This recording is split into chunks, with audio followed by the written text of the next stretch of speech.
You're nothing but a gold digger, too poor for our son. Margaret Thompson's voice echoed through their mansion's marble foyer as she threw my duffel bag at my feet. Get out of our house. I'm Isabella Martinez, 29 years old, and until 10 minutes ago, I had been engaged to Andrew Thompson, heir to the Thompson real estate empire, or so his family thought.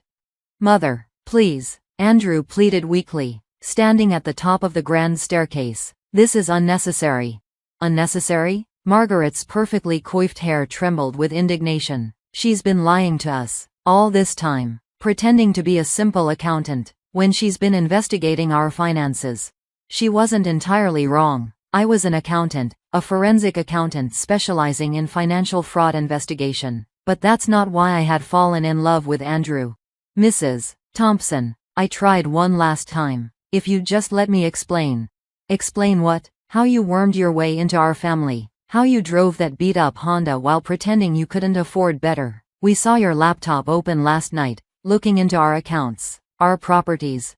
Richard Thompson, Andrew's father, emerged from his study, his face red with anger. You're lucky we don't have you arrested. Leave now, before we call the police. I looked up at Andrew, silently pleading with him to stand up to his parents, to remember all our plans and promises. But I saw the moment his spine turned to jelly, just as it always did when his parents demanded something.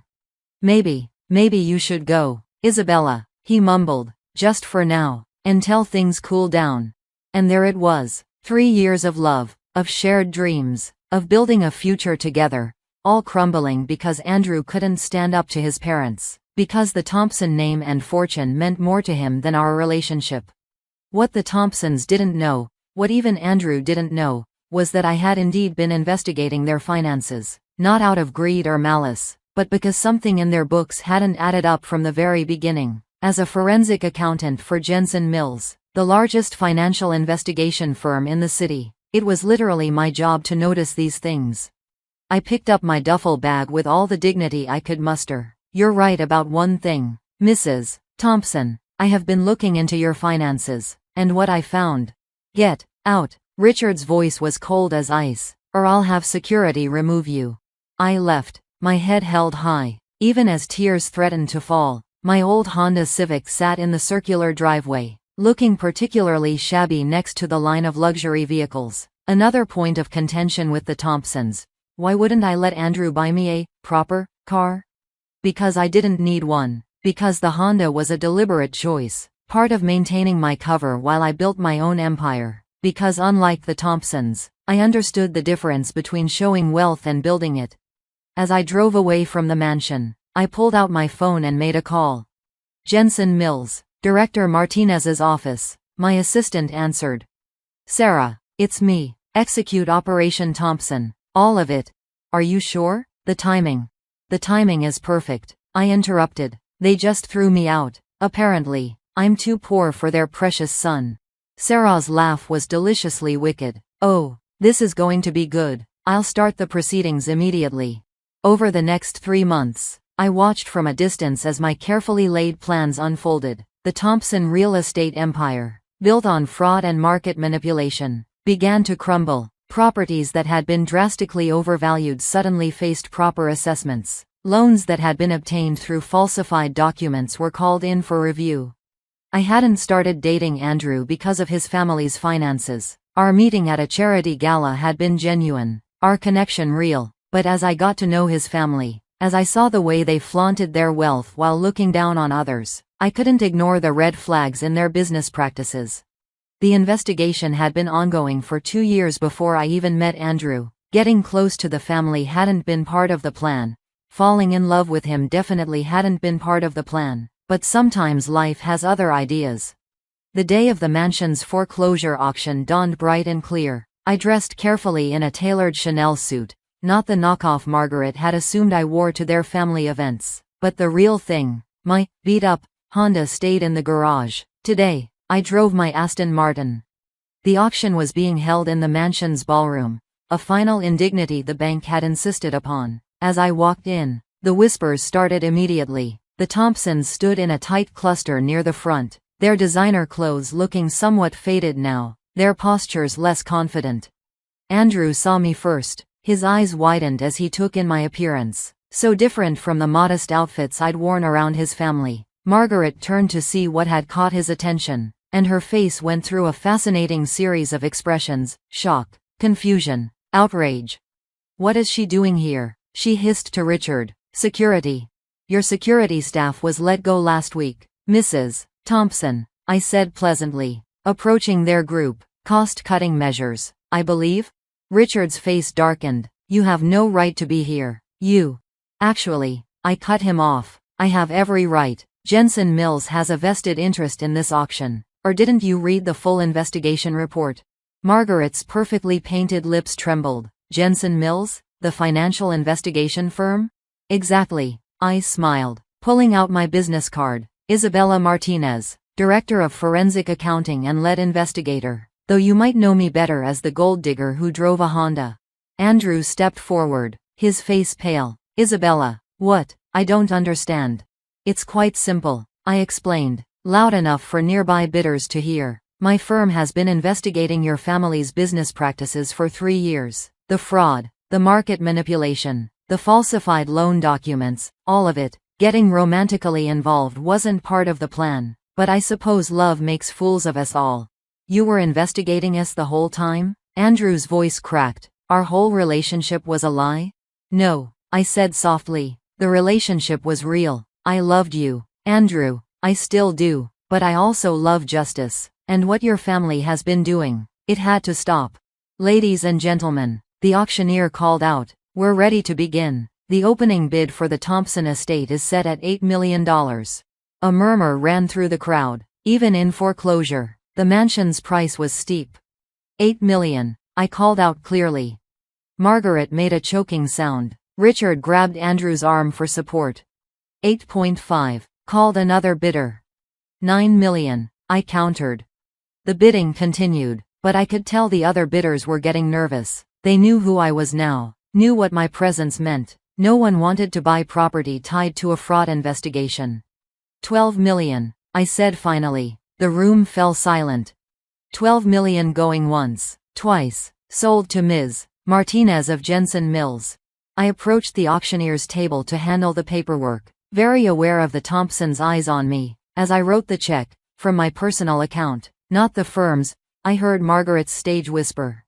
Where did she get that kind of money? It must be stolen. Or, actually, Mrs. Thompson, I turned to face them. Unlike your family's wealth, mine was earned legally. That simple accountant job you so despised? I'm one of the youngest directors at Jensen Mills. I drive a Honda because I choose to, not because I have to. And I just bought your house because someone needs to restore some dignity to it. You planned this, Richard accused. You seduced Andrew to get close to us. No, Mr. Thompson. I fell in love with Andrew despite my investigation, not because of it. I hoped. I looked at Andrew, seeing the confusion and hurt in his eyes. I hoped he might be different from you. That he might have the courage to stand up for what's right. I didn't know, Andrew whispered. About any of it. The fraud, your job, any of it. You never asked, I pointed out gently. You were too busy apologizing for my Honda and my off-the-rack clothes to actually ask what I did with my money. Too busy letting your parents dictate our relationship to actually get to know me. The auctioneer handed me the deed and keys. I turned to the Thompsons one last time. You have 48 hours to remove your belongings. After that, the renovation crew arrives. I paused. Oh, and Andrew? That engagement ring your mother insisted was a family heirloom? The one she said I wasn't worthy of? I had it appraised. It's a very good replica, but definitely not the original Victorian piece she claimed. I suppose we all have our secrets. With that, I walked out of the ballroom, my heels clicking on the marble floor that now belonged to me. Outside, Sarah was waiting with a team of security professionals. Everything go according to plan? She asked. Better, I replied, though I think we'll need to sage the place before the renovations start. Clear out all that bad energy. The next few weeks were a blur of activity. The Thompsons moved out, taking only what they could prove they had purchased legitimately. The investigation had revealed that many of their possessions had been bought with fraudulently obtained funds. I threw myself into renovating the mansion, transforming it from a monument to excess into something more meaningful. The ballroom became a community space for financial literacy workshops. The pool house was converted into a small business incubator. Andrew tried to contact me several times, but I had said everything I needed to say. His inability to stand up to his parents, to think for himself, had shown me that our relationship had been built on as shaky a foundation as his family's fortune. 6 months after the auction, I hosted an open house.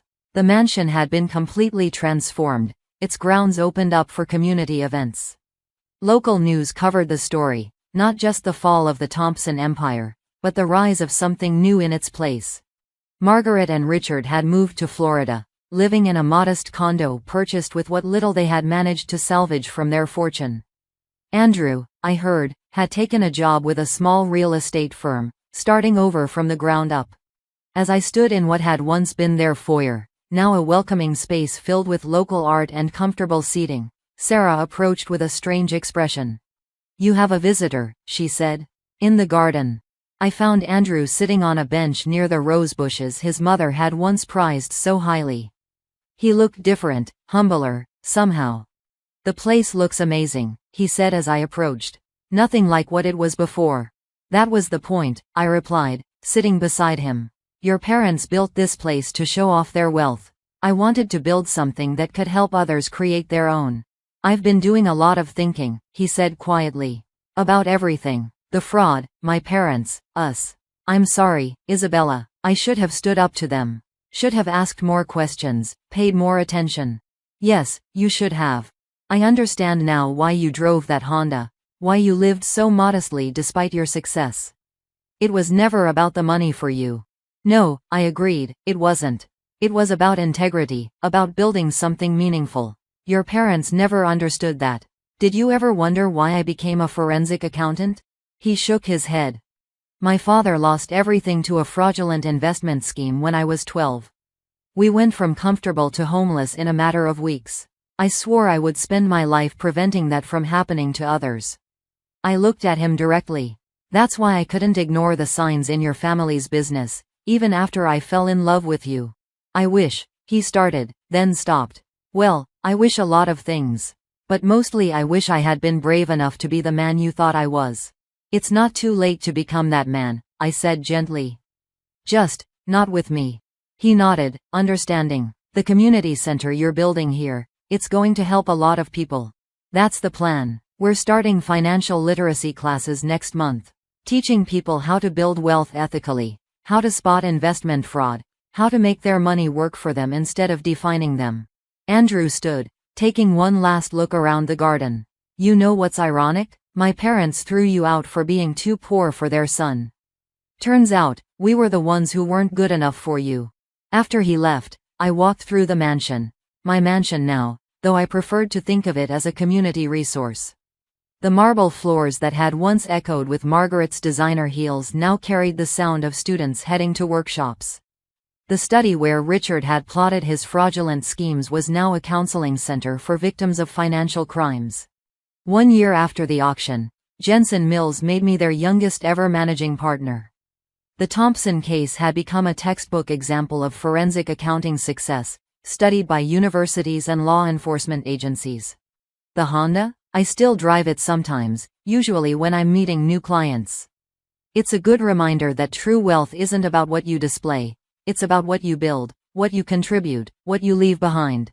Margaret still sends the occasional email, usually after she's had too much wine. Sometimes she apologizes, sometimes she rages about how I destroyed her family. I don't respond. The truth is, they destroyed themselves long before I came along. I just exposed what was already there. The mansion's gates are always open now, welcoming anyone who wants to learn, to grow, to build something legitimate for themselves. Sometimes I look out over the grounds and remember that day they threw me out, how Margaret's voice had echoed through the foyer as she called me a gold digger. She had it backwards, of course. I never wanted their gold. I wanted justice, integrity, and love, in that order. I got 2 out of 3, which isn't bad. And the mansion? It's not just a home or a community center. It's a reminder that karma has a way of coming full circle, that integrity matters more than image, and that sometimes the best revenge is simply living well and doing good. The Thompsons never understood that wealth without values is just money waiting to be lost. But every day, in what used to be their ballroom, I teach others to understand it. And that's worth more than any mansion. Because at the end of the day, it's not about being rich or poor. It's about being right, being fair, and being strong enough to stand up for what you believe in. Even if you have to do it from behind the wheel of a Honda. I stared at my bank account balance and felt my stomach twist into knots. $2,000. That's all I had left after paying this month's mortgage, utilities, and my sister's emergency car repair. I should have known better than to believe Pearl when she said she'd pay me back. My name is Grace, and at 26, I'm living the opposite of every post-college dream I ever had. Instead of my own apartment in the city or traveling the world, I'm stuck in my childhood bedroom, working 2 jobs and bankrolling my entire family's existence. Grace! My mother's voice carried up the stairs. The electricity bill is due tomorrow. I already paid it, Mom, I called back, minimizing my banking app. $3,000, gone just like that. I hadn't even bought myself new work shoes yet, despite the holes wearing through the soles. Oh, good girl. She appeared in my doorway, perfectly manicured nails tapping against the frame. We're so lucky to have you. I don't know what we'd do without you helping out during these hard times. Hard times. Right.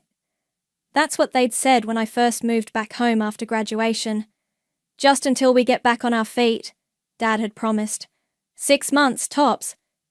That was 3 years ago. My phone buzzed with a text from Pearl. OMG sis, look at these shoes I just got. Only $300. I clicked the image. Christian Louboutins, my sister's 3rd pair this month. How can you afford those? I texted back. Don't be such a buzzkill. I got a bonus at work. Sure she did.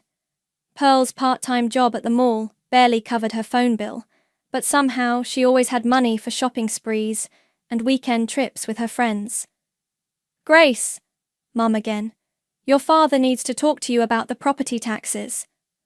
I trudged downstairs to find Dad at the kitchen table, surrounded by papers. His reading glasses sat low on his nose as he peered at the numbers. We're a bit short this quarter, he said, not looking up. About 4,000. Dad, I can't. I'm already stretched thin with... Family helps family. He cut me off, finally meeting my eyes. Your mother and I gave up everything to put you through college. This is just temporary, you know that. The same old guilt trip. I wanted to scream that I'd paid for college myself with loans I was still paying off, but instead, I just nodded. I'll transfer the money tomorrow. That's my girl. He smiled, already turning back to his papers. Oh, and the roof needs fixing before winter. Start setting aside for that too. I escaped to the back porch, needing air. My co-worker Rachel had invited me to happy hour tonight, but I'd had to decline. Again. Every spare dollar went to keeping this house afloat while my parents cried poverty. My phone buzzed with another text from Pearl. Having the best sushi ever. Wish you were here. Attached was a photo of her at some upscale restaurant downtown, surrounded by friends and expensive plates of food. My dinner would be whatever I could scrape together from the kitchen, which I also stocked. I was about to head back inside when I heard my parents' voices drifting through the open window above me. They were on speakerphone with someone. Yes, we've got it all arranged, Mum was saying, her voice excited. 2 weeks through the Mediterranean. The cruise line upgraded us to a suite. That's wonderful, a woman's voice I didn't recognize. When do you leave? Next month, Dad replied. We figured after all these years of pinching pennies, we deserved something special for our anniversary. I froze, my heart pounding in my chest. What about the kids? The woman asked. Mom laughed. Pearl's too busy with her social life to notice, and Grace, well, Grace will be here taking care of the house like always. She's such a responsible one. You raised her well, the woman said. We did, Dad agreed. Sometimes I feel a bit guilty about how much we rely on her, but she's young. She can always make more money later. I stood there, rooted to the spot, as their conversation continued. Mediterranean cruise, sweet upgrade. All while, I ate ramen for dinner and put off getting my cavity filled because I couldn't afford the copay. My hands were shaking as I pulled out my phone and opened my banking app again. $2,000. That's what was left of my life while they planned luxury vacations behind my back. Something inside me snapped. I stayed frozen on that porch, listening as my parents continued their cheerful cruise planning. My whole body felt numb, except for a burning sensation in my chest that grew with each word they spoke. The house account has more than enough, Mum was saying. We can even do those extra excursions in Greece. House account. The same account they claimed was barely covering property taxes and repairs. The same account I'd been pouring thousands into every month.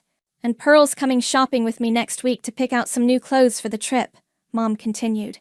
She has such great taste. I heard footsteps approaching the window and quickly pressed myself against the wall. Through the glass, I could see Mom pacing with her phone. No, Grace won't suspect anything. She never checks the account statements. Just transfers money in like clockwork. My legs finally decided to work. I slipped back inside through the kitchen door and made my way upstairs, careful to avoid the creaky steps. Once in my room, I opened my laptop and logged into the joint account I shared with my parents. The one they'd insisted I needed for household emergencies. 3 years of statements. That's what I started downloading, hands trembling as I clicked through each month. The truth was there in black and white. Spa days, designer clothes, weekend getaways, all while I skipped doctor's appointments and worked overtime at my second job. My phone buzzed. Rachel from work. You sure you can't make it tonight? We miss you. I started typing a response when another memory hit me. Last month, when I'd had that terrible toothache. Mom, I need to get this cavity filled, I'd told her. But I'm short on cash after paying the property taxes. Oh, honey, we're all making sacrifices, she'd replied.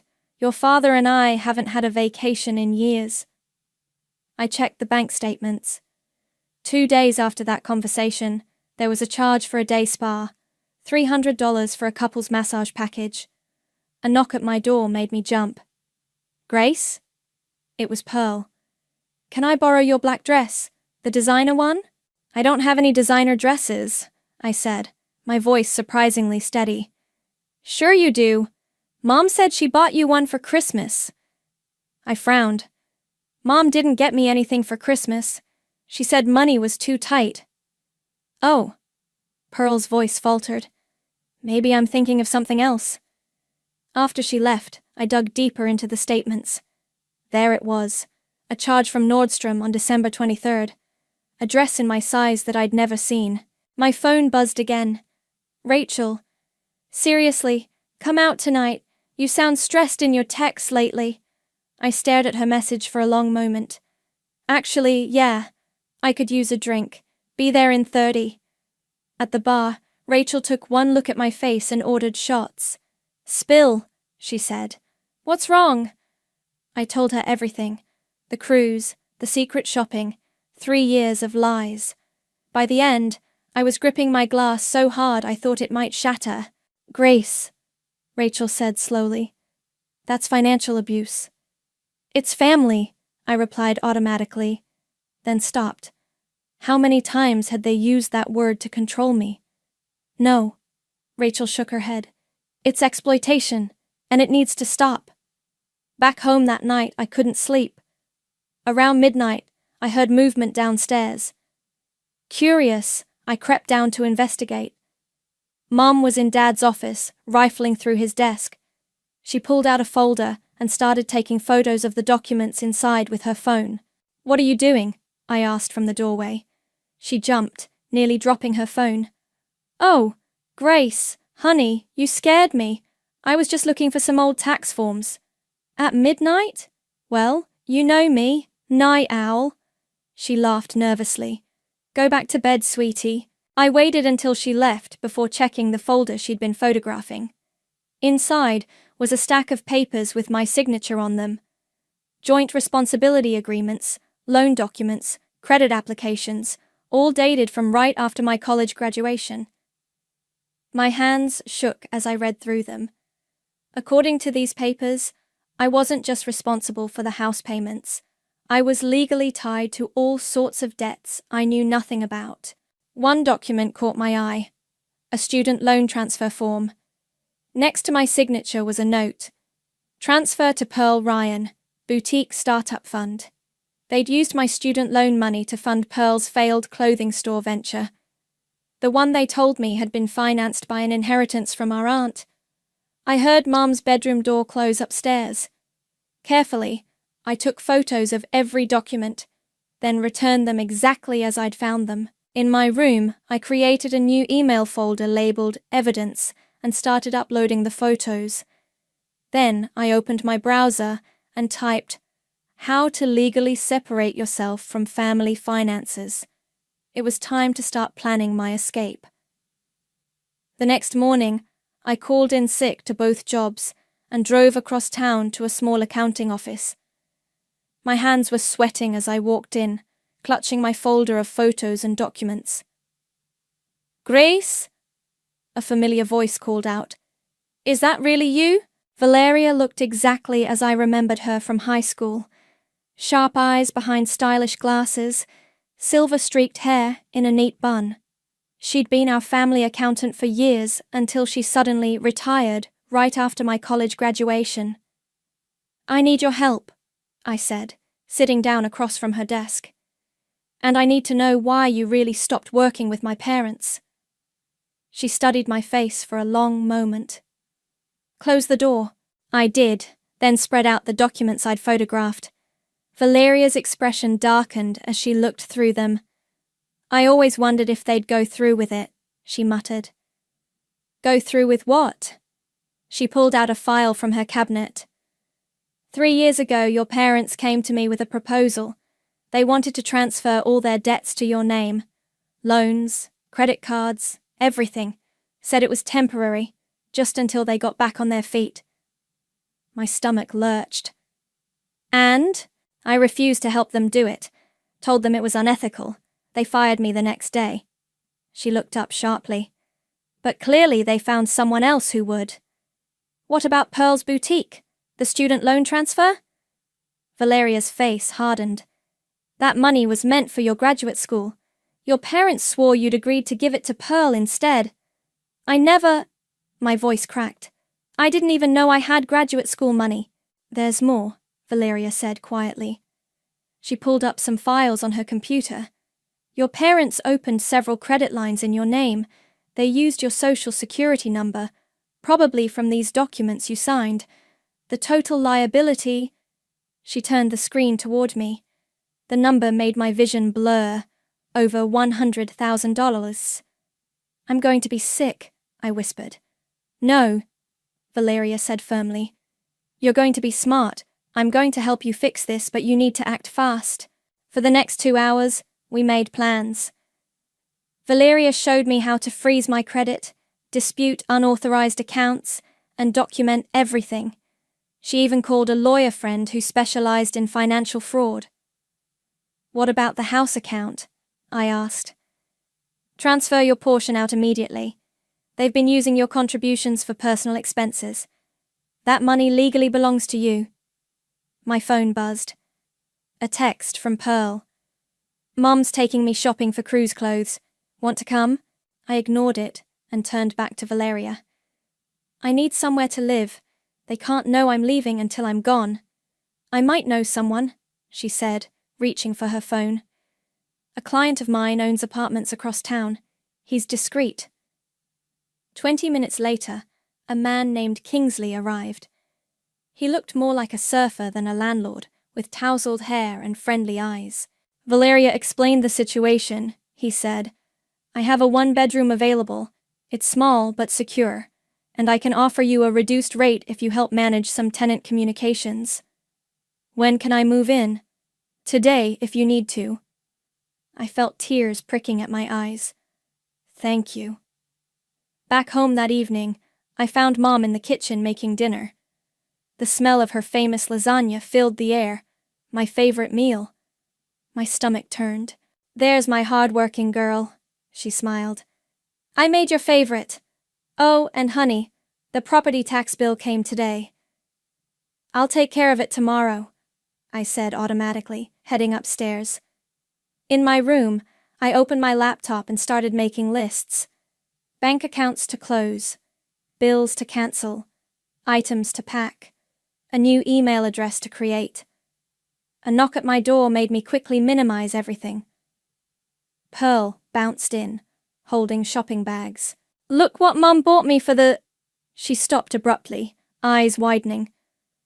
For the what? I asked quietly. For the... work conference. Next month. She laughed nervously. Anyway, I got you something too. She pulled out a cheap scarf from one of the bags. The price tag was still on it, $12.99.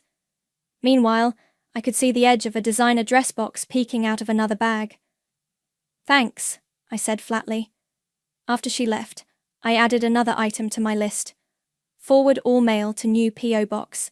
My phone buzzed with a text from Kingsley. Apartment ready when you are. Key under mat. I looked around my childhood bedroom, at the walls that had witnessed so many lies. In 2 weeks, my parents and Pearl would leave for their secret cruise. They had no idea they'd come back to an empty house and a daughter who'd finally learned the truth about family. I opened my banking app and started moving money. Are you sure about this? Rachel asked, helping me load another box into her car. Once you start, there's no going back. I'm sure, I said, checking that my bedroom window blinds were still closed. It was 5 a.m. and my family wouldn't be up for hours. Just 2 more boxes today. We'd been moving my belongings in small batches for a week now.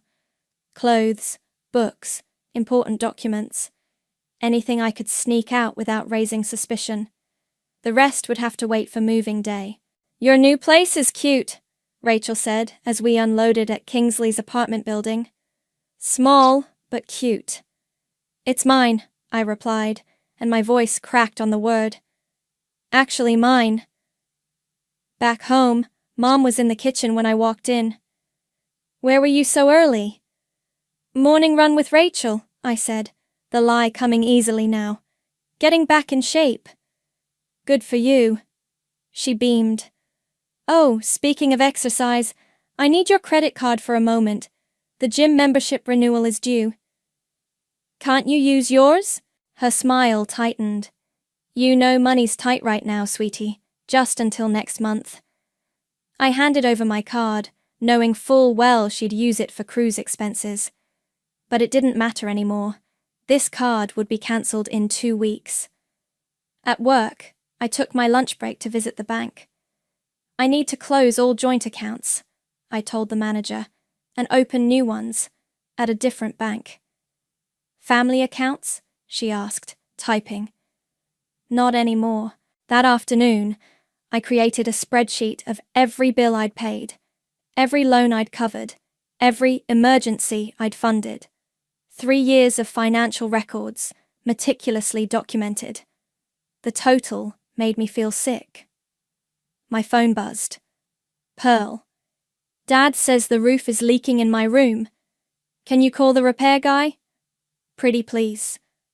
I ignored it. Let them figure it out themselves for once. That evening, I heard Mom and Dad discussing their upcoming trip in their bedroom. Grace seems distracted lately, Mom said. Do you think she suspects anything? How could she? Dad replied. She never questions anything we tell her. Besides, we'll be back before she knows it. I gripped the stair railing so hard my knuckles turned white. The next morning, I took a sick day and met with the lawyer Valeria had recommended. They committed fraud, she said, reviewing my documents. Multiple counts. We can press charges. I don't want that, I said. I just want out. Then let's make sure you get out clean. She started drafting papers. No legal ties, no shared accounts, no way for them to touch your money again. Back home, I found Mom in my room, going through my desk drawers. "What are you doing?" I asked from the doorway. She jumped. "Oh, just looking for that recipe I gave you last month, the one for lasagna." But I saw her slip something into her pocket. Later, I checked my desk. My newest bank statement was missing. That night, I couldn't sleep. I went downstairs for water and found Pearl sprawled on the couch, online shopping on her phone. "Want to split an Uber Eats order?" she asked. "I'm craving sushi." "Can't you use your own money?" She laughed. "Why so stingy? It's just food." I wanted to scream that it wasn't just food. It was 3 years of my life, my dreams, my future. Instead, I just went back upstairs. The next day, I met Kingsley to finalize the apartment details. "Moving trucks booked for the 15th, he said. "Day they leave for their trip." "Perfect." I handed him an envelope. "First and last month's rent."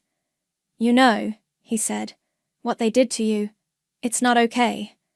"I know that now." When I got home, there was a thank you card from Pearl on my bed. "Thanks for house sitting while we're away. Love you lots."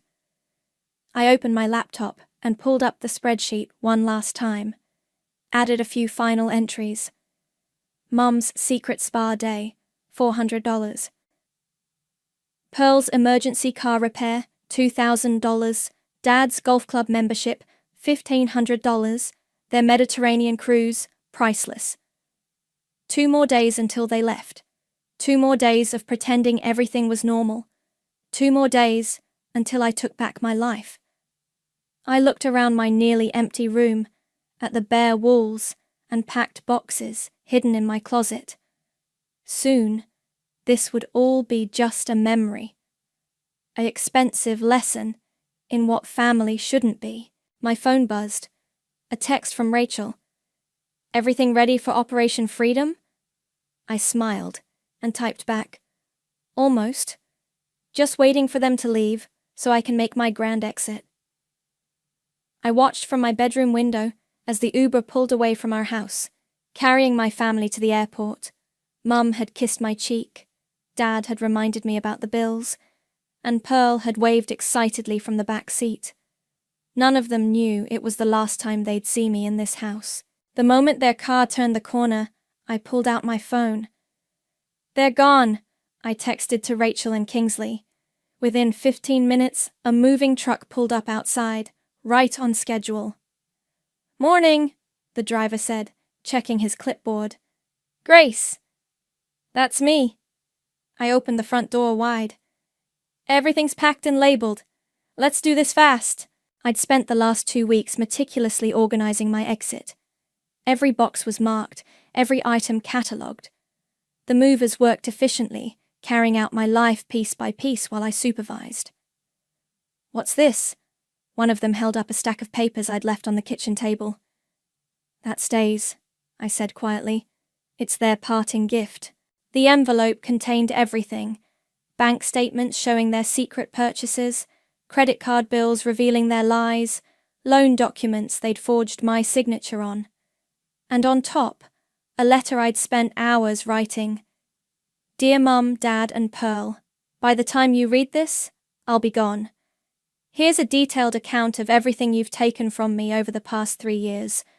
Total household expenses, $48,762, emergency loans, $31,450, Pearl's boutique, my stolen student loan, $25,000, unauthorized credit cards in my name, $42,190, your Mediterranean cruise, $12,000, grand total, $160,102s. Don't bother trying to contact me. All shared accounts are closed, all automatic payments are stopped. The house is your responsibility now, just like it always should have been. Enjoy your cruise. Grace. I'd added copies of their social media posts. Mum's spa day check-ins, Pearl's shopping hauls, Dad's golf club photos, all time-stamped on days they'd claimed to be broke. The movers finished in just under 2 hours. I did one final walkthrough of my bedroom, making sure I hadn't forgotten anything important. My phone buzzed. A text from Mom. "Boarding soon.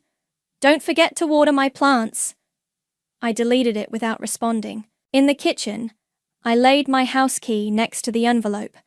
Then I pulled out another set of documents. These ones from Valeria and the lawyer.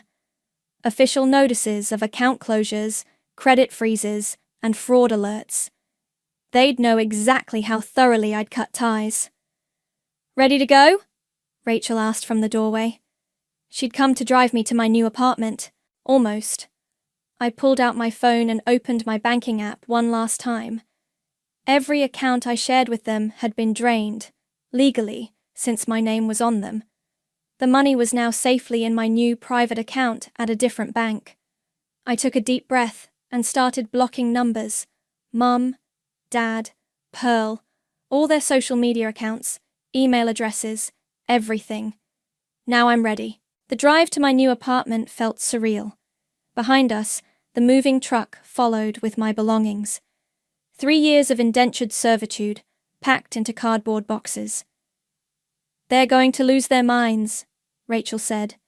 "They're going to lose a lot more than that," I replied. "They can't afford that house without me, or their cars, or Pearl's shopping habits." At the apartment, Kingsley was waiting to help us unload.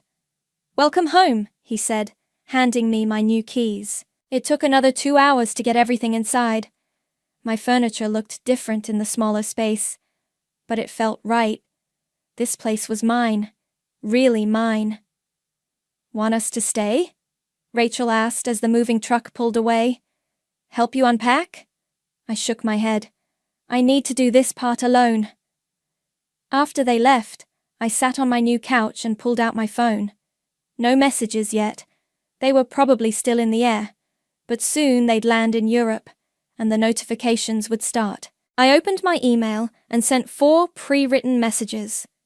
To their utility companies, service cancellation notice, to their credit card companies, fraud alert, to their bank, account closure confirmation, to their mortgage company, removal of my name from all documents. Then I blocked every single company email address.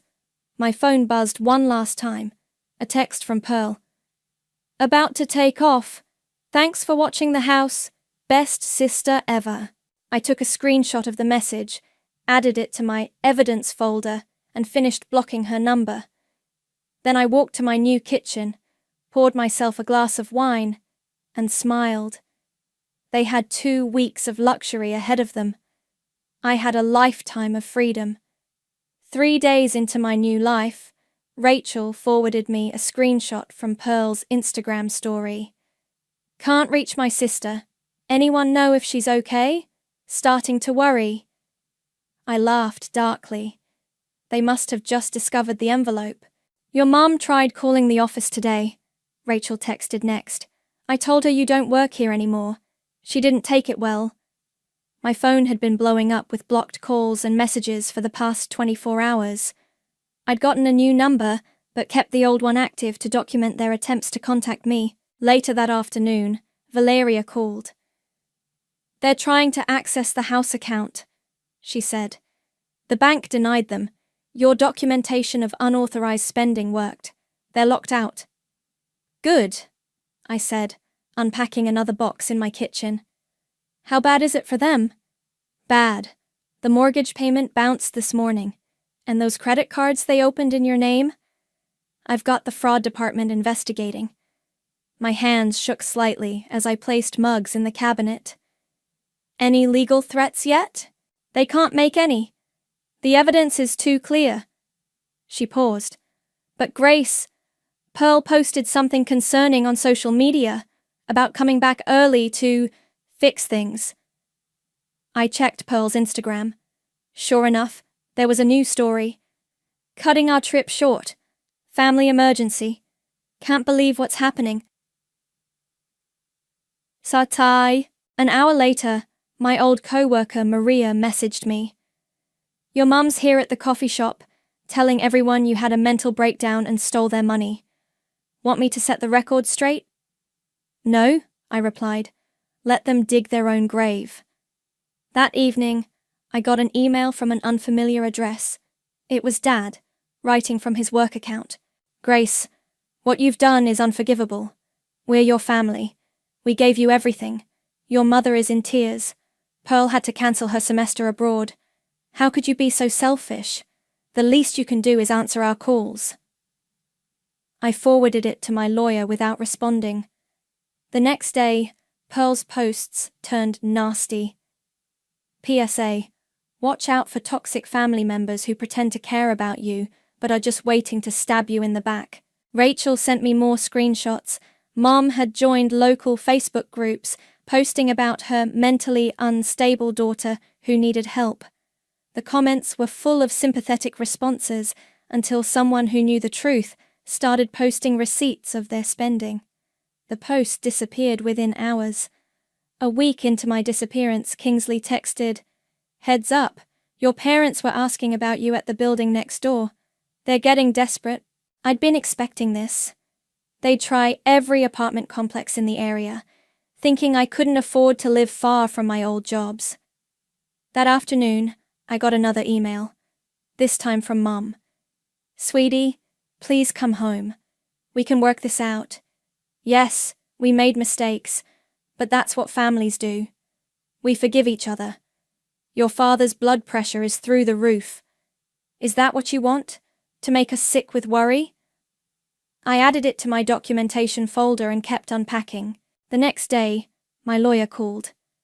"They tried to report you for theft," she said. "The police laughed them out of the station when they saw the evidence. But be careful. They're getting desperate."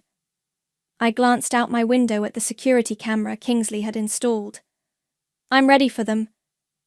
Pearl's next Instagram post was a throwback photo of us as kids, missing my sister. Wish she'd realize what she's throwing away. Family is forever. The comments were brutal. Didn't you steal her student loan money? Weren't you just bragging about your shopping sprees last week? Pretty sure family doesn't financially abuse family. She deleted it within minutes. That evening, I got a notification from my bank. They were trying to open a new credit card in my name again. The fraud alert blocked it instantly. "Your father called the electric company," Valeria texted. "Tried to get them to put the bill back in your name. They refused." I smiled, remembering all the times they'd told me I couldn't survive without them. Now they were the ones struggling to keep the lights on. Rachel sent me one final screenshot for the day. Mum's latest social media post. "Sometimes the people you help the most hurt you the worst. But we're still praying for our daughter to come to her senses. A mother's love is unconditional." I closed my laptop and looked around my new apartment. The walls were bare, boxes still scattered around, but it felt more like home than that house ever had. My phone buzzed with a voicemail notification from Pearl. "You just destroyed this family." No, I thought. They destroyed it themselves. I just stopped paying the bills. I was carrying groceries up to my apartment when I saw them. Mom, Dad, and Pearl, standing in the parking lot next to their car. My heart stopped, then started racing. "Grace!" Mom called out, already rushing toward me. "Finally! We've been looking everywhere!" I dropped my groceries inside my door and stepped back out, closing it firmly behind me. Kingsley appeared from his office, phone in hand. "Everything okay here?" he asked, but his thumb was already moving over the keypad, calling security. "This is a family matter," Dad said sharply. "Please leave us." "I'm staying," Kingsley replied, leaning against the wall. Mom reached for my arm. I stepped back. "Don't touch me." "Grace, honey, you're being ridiculous," she said, her voice taking on that sickly sweet tone I knew so well. "Let's just go home and talk about this." "Home?" I laughed. "You mean the house you can't afford without me? How's that mortgage payment working out?" Dad's face darkened. "We raised you better than this. After everything we've done for you, Everything you've done to me, I corrected. The loans in my name, the credit cards, my stolen student fund? Pearl stepped forward. It wasn't stealing. I needed that money for my business. A business that failed in 3 months while I worked 2 jobs to pay for your shopping sprees. We're your family, Mom's voice cracked. You can't just abandon us. Watch me. 2 security guards rounded the corner. Kingsley nodded at them. You need to leave, one guard said to my parents. We're not going anywhere without our daughter, Dad growled. Your daughter? I pulled out my phone. Let's talk about your daughter. Let's talk about the 3 years of bank statements showing how you used me. The forged loan documents. The credit fraud. Should I call the police and show them? Mom's face went white. You wouldn't dare. Try me. I have copies of everything. Every lie. Every theft. Every manipulation. We gave you a roof over your head, Dad shouted. No, I gave you a roof, and cars, and vacations, and Pearl's shopping addiction. I paid for everything while you cried poverty and lived like royalty. It wasn't like that, Pearl protested weakly. Really? Should we pull up your Instagram? All those posts about your shopping sprees and fancy restaurants while I ate ramen for dinner? The security guards moved closer. Last warning, one said. Leave now, or we call the police. Grace, Mom tried one last time, tears streaming down her face. Please, we can't manage without you. That sounds like a you problem. My voice was ice cold. I'm done managing your lives, done funding your lifestyle, done being your personal ATM. After everything we sacrificed, Dad started. The only thing you sacrificed was my trust. And if you ever try to contact me again, if you ever try to use my name for anything, I'll press charges for fraud. I have enough evidence to put you all away. You'd send your own parents to jail? Pearl gasped. You'd steal from your own daughter, I shot back. Mom started sobbing dramatically. Dad's face was purple with rage. Pearl just stood there, finally seeming to understand the magnitude of what they'd done. Get out, I said quietly. Get out and never come back. The security guards stepped forward, and finally, my family started backing away. This isn't over, Dad called over his shoulder. Yes, it is. I watched them retreat to their car. Your karma arrived. It just came riding in under my name. They drove away, Mom still crying, Pearl looking back through the window. I waited until their car disappeared before my legs started shaking. Kingsley touched my shoulder gently. You okay? No, I admitted, but I will be. Back in my apartment, I sat down and opened my laptop. First, I emailed my lawyer with a detailed account of what just happened. Then I checked my bank accounts, all secure, no new attempts at access. My phone buzzed with a text from Rachel. How'd it go? Exactly as expected, I replied. Tears, threats, guilt trips, the usual. You're free now, she texted back.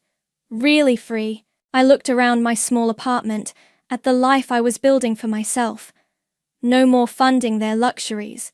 No more crying poverty while they lived large. No more guilt trips and manipulation. Pearl's last voice message played in my head. You just destroyed this family. No, I thought. I just stopped letting them destroy me. My phone buzzed again. An email notification. Mom trying one last time. You'll regret this. Family is forever. I clicked delete without reading further and blocked her new email address. They were right about one thing. Family is forever. But sometimes forever needs to end. The real estate listing popped up in my email. Foreclosure, beautiful family home. Below was a photo of my old house, looking smaller and shabbier than I remembered. They couldn't keep up with the payments, Valeria said over coffee. The bank's taking it next week. I stirred my latte, surprised by my lack of emotion. Where are they living now? Your parents moved into a small apartment. Pearl's couch surfing with friends, She paused. They tried to use your name for a rental application last week. And? The fraud alert stopped them cold. Again. She smiled. The system you set up is working perfectly. My phone buzzed. A text from Rachel. Got the promotion. Dinner tonight to celebrate? Absolutely, I replied. My treat. I could afford treats now. Without 3 extra people draining my accounts, I'd paid off my legitimate debts and even started a savings account. The money that used to fund their lifestyle now funded my future. Oh, Valeria said, pulling out some papers. The investigation into those fraudulent credit cards is complete. The companies agreed to clear your name entirely. I took the documents, remembering how scared I'd been when I first discovered those cards. Now they were just paper. Powerless. At work that afternoon, I got an unexpected visit. Pearl stood awkwardly by my desk, looking thinner and less polished than before. Security called up, I said coldly. You have 2 minutes. I got a job, she blurted out. A real one, full-time, and I'm seeing a therapist. She twisted her hands together. She's helping me understand what we did to you. I said nothing. Mom and Dad won't go to therapy. They still think you're the problem. She swallowed hard. But I know better now, and I'm sorry.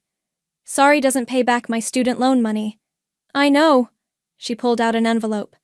This is my first paycheck. It's not much, but I want you to have it. Start paying you back. I looked at the envelope, but didn't take it. Keep it. Consider it the cost of learning who our parents really are. Grace, your 2 minutes are up. She left the envelope anyway. I shredded it without opening it. That evening at dinner, Rachel raised her glass. To freedom! To consequences, I added, clinking glasses. Speaking of consequences, she said, did you see your mom's latest Facebook post? I hadn't. I'd blocked them all months ago. Rachel showed me her phone. Missing my daughter every day. Sometimes the hardest thing is accepting that toxic people need to be left behind, even if they're family.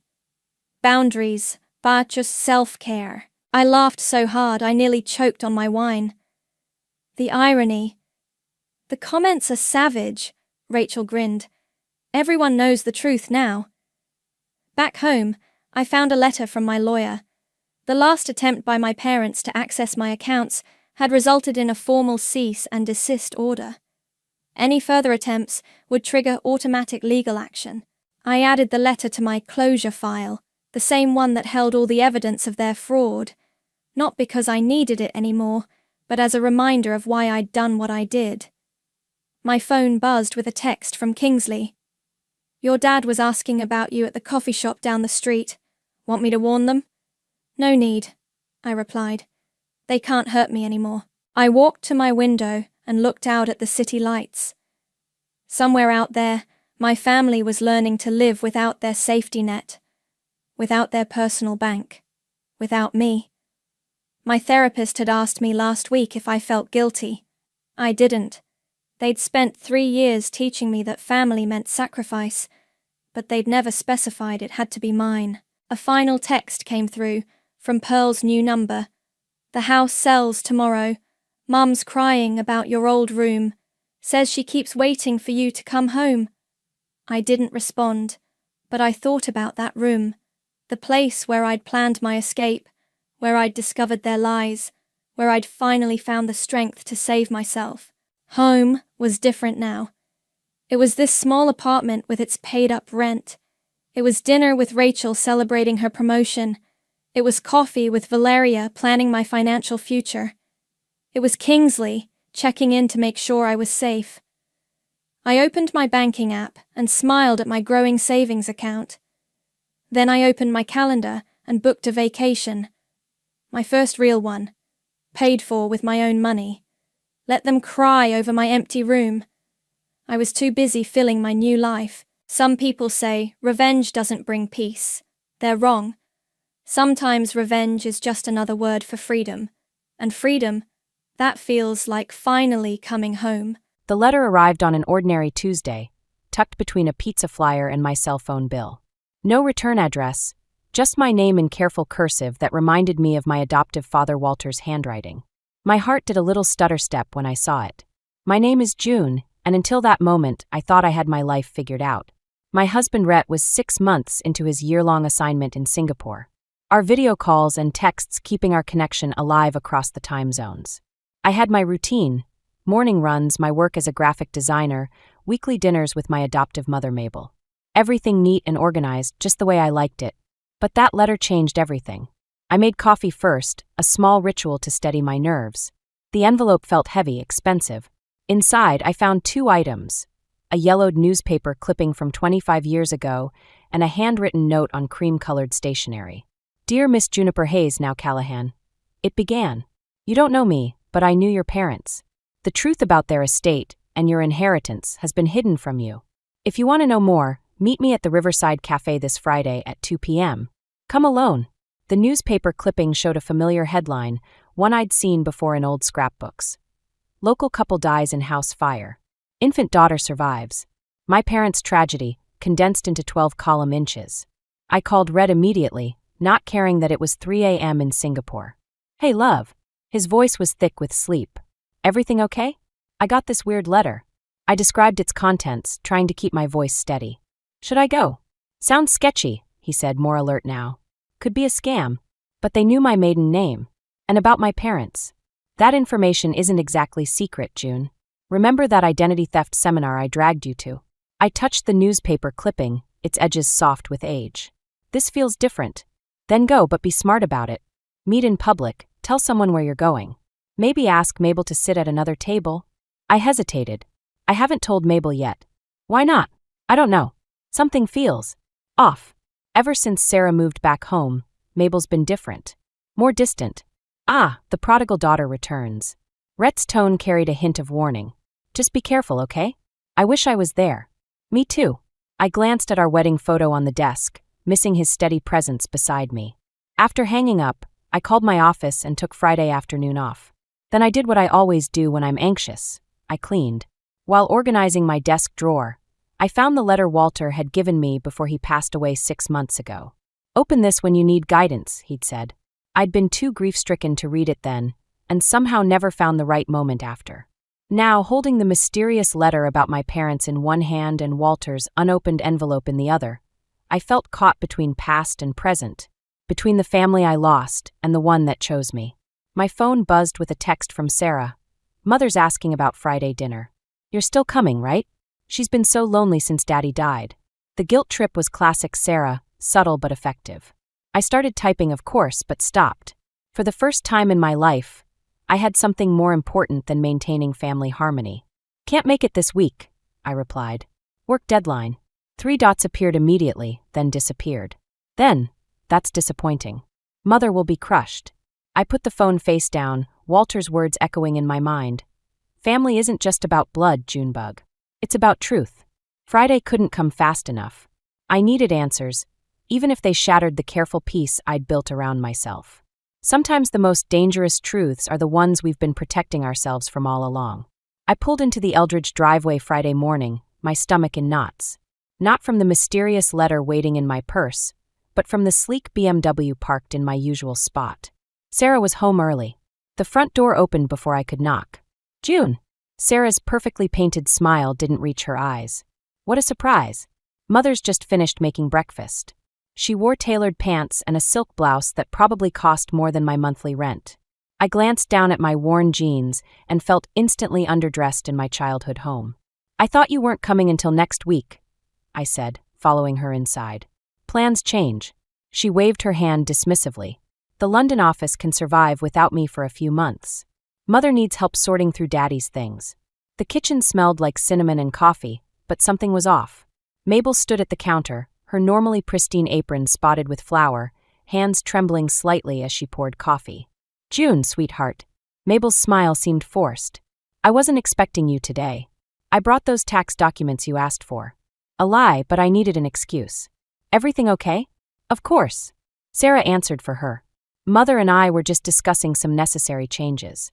The house is too big for her now, and the maintenance costs. The house is paid for. I interrupted. Walter made sure of that. Taxes aren't, Sarah countered smoothly. And the roof needs replacing.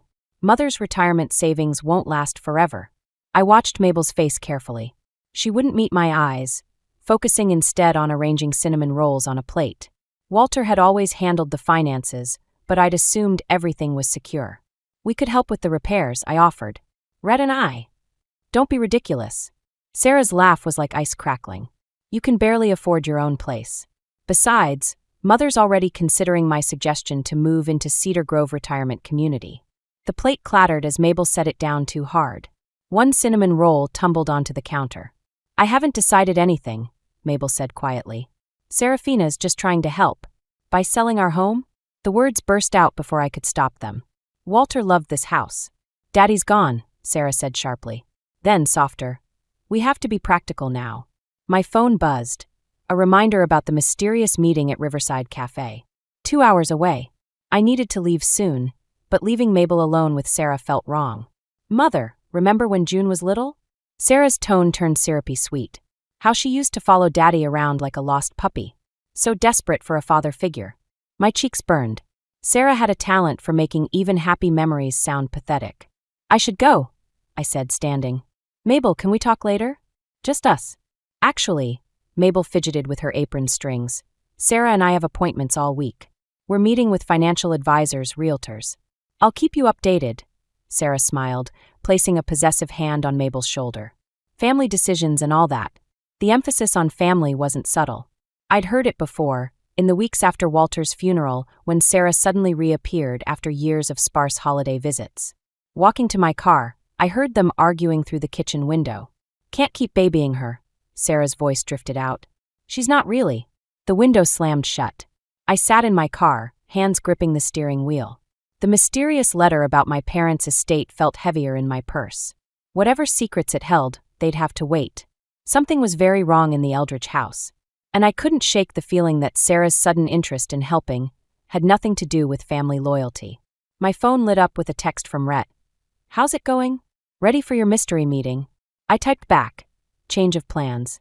Need to dig through Walter's old office files first. Something's not adding up. Be careful, he replied. Sarah's always played the long game. He was right. And this time, she was playing with our family's future. I started the car, heading not to Riverside Cafe, but to my old storage unit where I'd boxed up Walter's papers. If Sarah wanted to talk finances, I needed to know exactly what I was dealing with. The mystery of my parents would have to wait. Right now, I had a promise to keep to the father who chose me. The storage unit smelled like old books and broken promises. I'd been digging through Walter's files for hours, my phone forgotten in the car, when I found the first letter.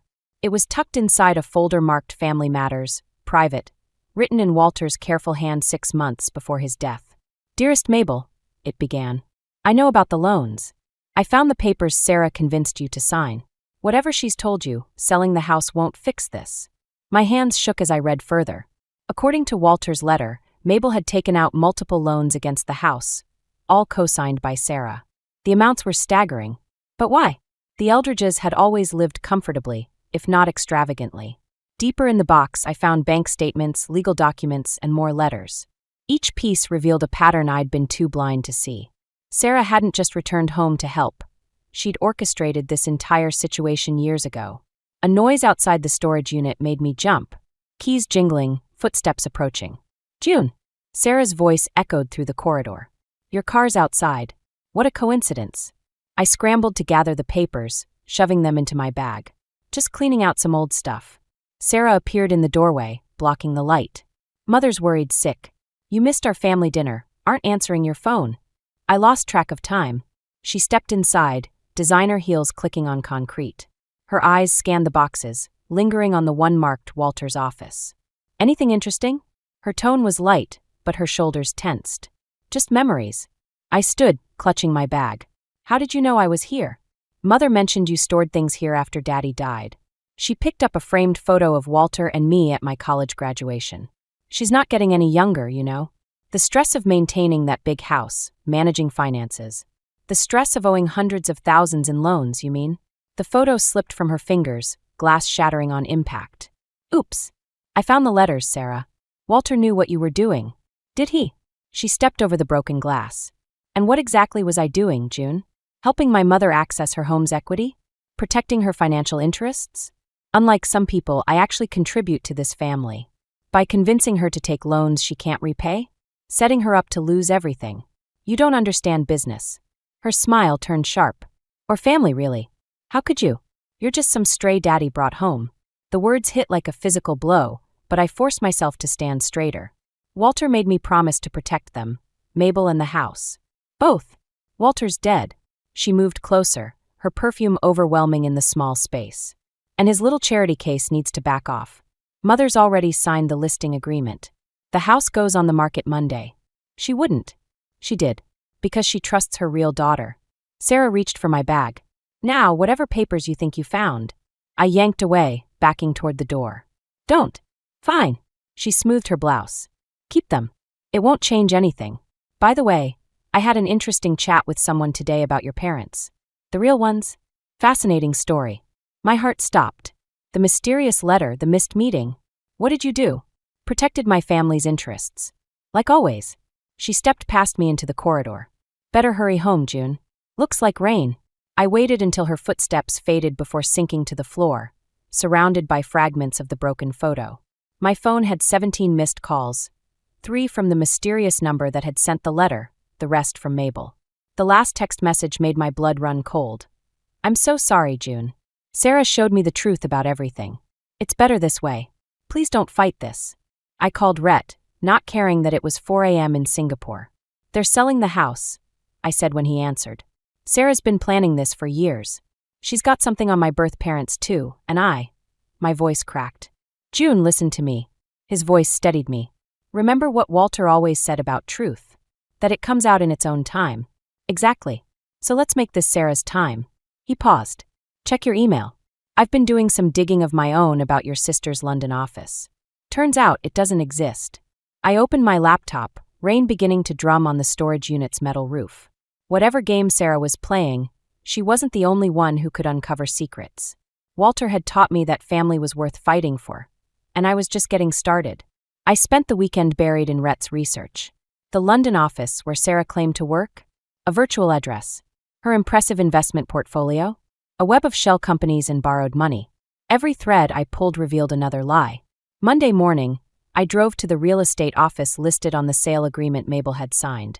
The agent's nameplate read Thomas Green, but the face behind the desk was familiar from Walter's funeral, Sarah's college boyfriend. June Callahan. He straightened his tie. Sarah mentioned you might stop by. Did she mention the fraudulent loans too?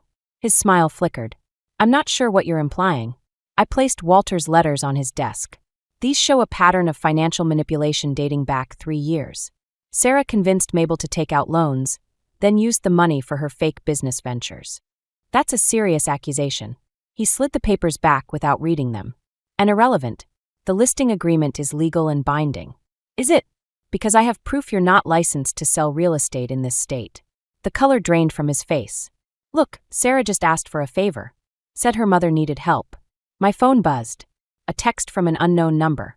Still want to know about your parents? Coffee shop across from your office. Now, keep the copies, I told Thomas, standing. Show them to your lawyer. You'll need one. The coffee shop was nearly empty when I arrived. A woman sat in the corner, gray hair pulled back severely, reading a newspaper. She lowered it as I approached. You're late, she said. I'm Margaret Winters. I was your mother's best friend. My hands trembled as I sat. You sent the first letter. And you missed our meeting. She studied me over her coffee cup. Dealing with Serafina instead, I assume? How do you? I've been watching. Waiting for the right time. She pulled out an envelope. Your mother left this with me before she died. Said to give it to you when the vultures started circling. Inside was a key and a handwritten note. Storage Unit 23, Central Lock and Key. Everything you need to know is there. Trust no one named Eldridge. Love, Mom. I don't understand. Margaret leaned forward. Your parents didn't die in an accident, June. They were investigating financial fraud at Walter Eldridge's bank. The fire was meant to silence them. The room spun. Walter would never. Not Walter. His first wife. Serafina's mother. My phone lit up with texts from Mabel. Where are you? Sarah says you're threatening her friend Thomas. Please come home. We need to talk. Why tell me now? I asked Margaret. because history's repeating itself. Sarah's using the same playbook as her mother: isolate, manipulate, destroy. Only this time she's targeting you. I stood abruptly, knocking over my untouched coffee. I need to go. The storage unit, Margaret called after me. Go today, before Sarah figures out what you know. Outside, I called Rhett. Voicemail. I texted instead. Emergency. Need you to look up someone named Margaret Winters. And any connection between Walter's bank and my parents. Another text from Mabel arrived. Sarah's lawyer is here. Says you're harassing Thomas. Please stop making things worse. I started my car, hands shaking so badly I could barely grip the wheel. The storage facility was across town. I could make it there and back before. A tap on my window made me jump. Sarah stood there, smiling. Going somewhere? She asked through the glass. Mother's waiting at home. Time for a family meeting. In my rearview mirror, I saw Margaret watching from the coffee shop door, shaking her head in warning. Two paths stretched before me. Face whatever trap Sarah had set at home, or follow my dead mother's clue to the truth. Either way, someone I loved would get hurt. I put the car in reverse. Tell Mabel I'll be late. Sarah's smile hardened. Don't make this harder than it needs to be, June. Some secrets should stay buried. I drove away, her words echoing in my head. In the rearview mirror, I watched her pull out her phone, no doubt setting the next phase of her plan in motion. The key in my pocket felt like it weighed 1,000 pounds. Whatever waited in that storage unit, I had a feeling it would change everything.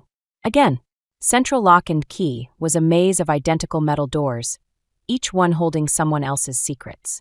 Unit 23 was at the far end, tucked away in shadow. The key trembled in my hand as my phone buzzed again.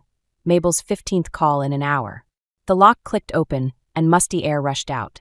Inside, stacked bankers' boxes filled the small space, each labeled with dates from over 20 years ago. On top lay a manila envelope with my name on it. My mother's handwriting. My real mother's. Before I could open it, footsteps echoed through the corridor. Heavy. Deliberate. June. Mabel's voice shaky and uncertain. Sarah said I'd find you here. Of course she did. I shoved the envelope into my bag and stepped out, pulling the door almost shut behind me. Mabel looked smaller somehow, wrapped in the cardigan Walter had given her last Christmas. What are you doing here? I could ask you the same thing. Sarah's worried about you. These accusations about Thomas, the loans. She wrung her hands. She says you're having some kind of breakdown. Did she tell you about the fake real estate license? The shell companies. Stop it. Mabel's voice cracked. Just stop.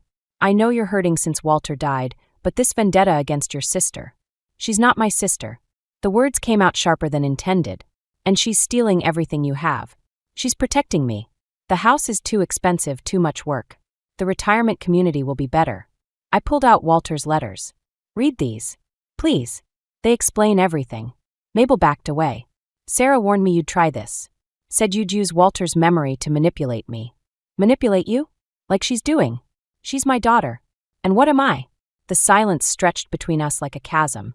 In it, I heard everything Mabel couldn't say. My phone lit up with a text from Rhett. Margaret Winters checks out. Former investigative reporter. Your parents were her sources on major banking fraud story. Never published. Fire happened night before Expose was supposed to run.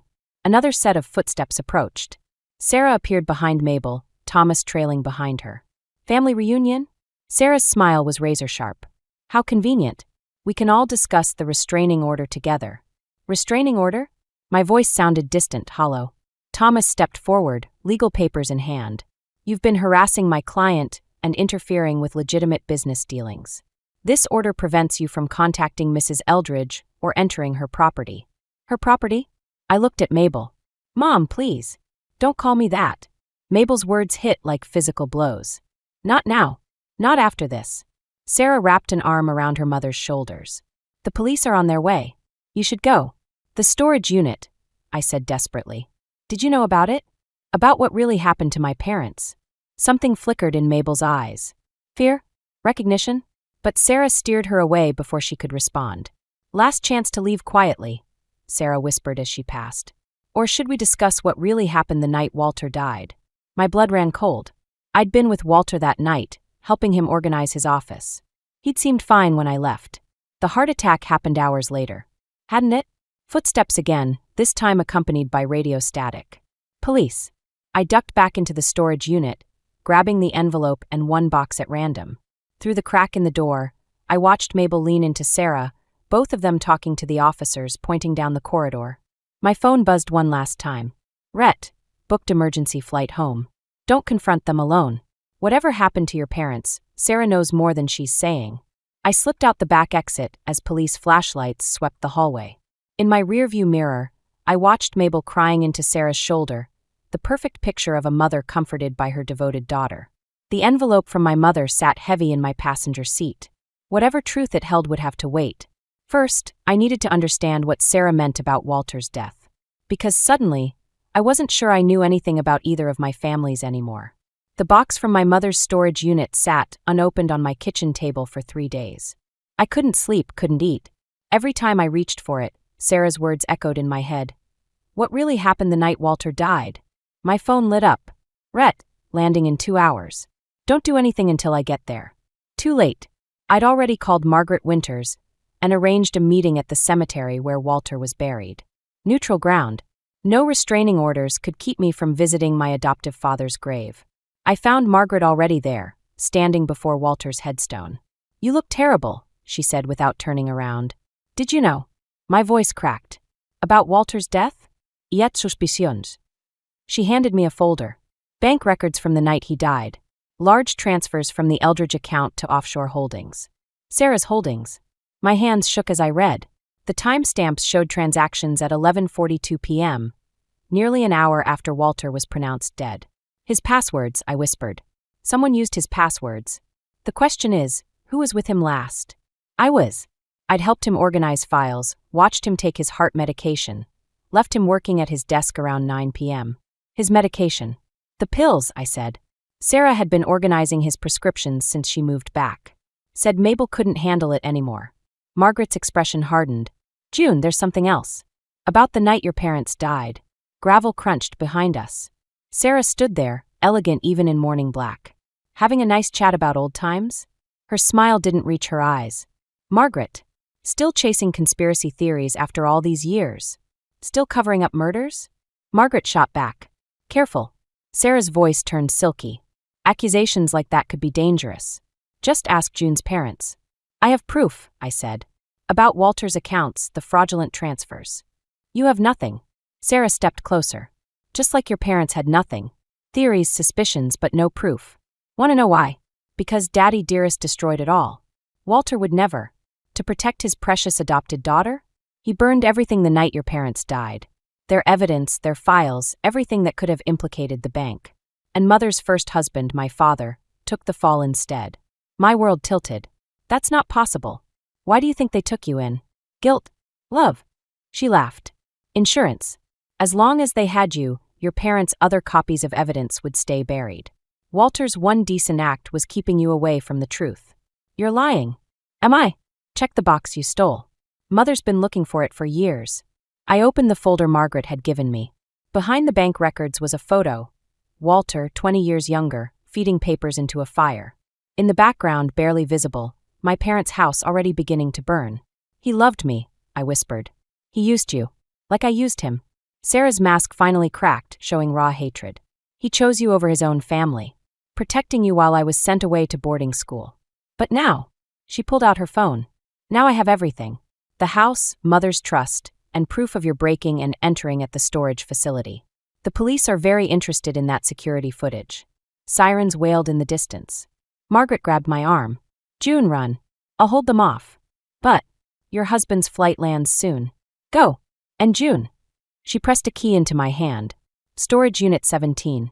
What your mother really left for you. I ran, Sarah's laughter following me through the headstones. My phone buzzed with a text from an unknown number. Like mother, like daughter. Running away when things get hot. The sirens grew closer. I had maybe an hour before they found me. An hour to choose. Run to Rhett and leave everything behind, or face what waited in Storage Unit 17.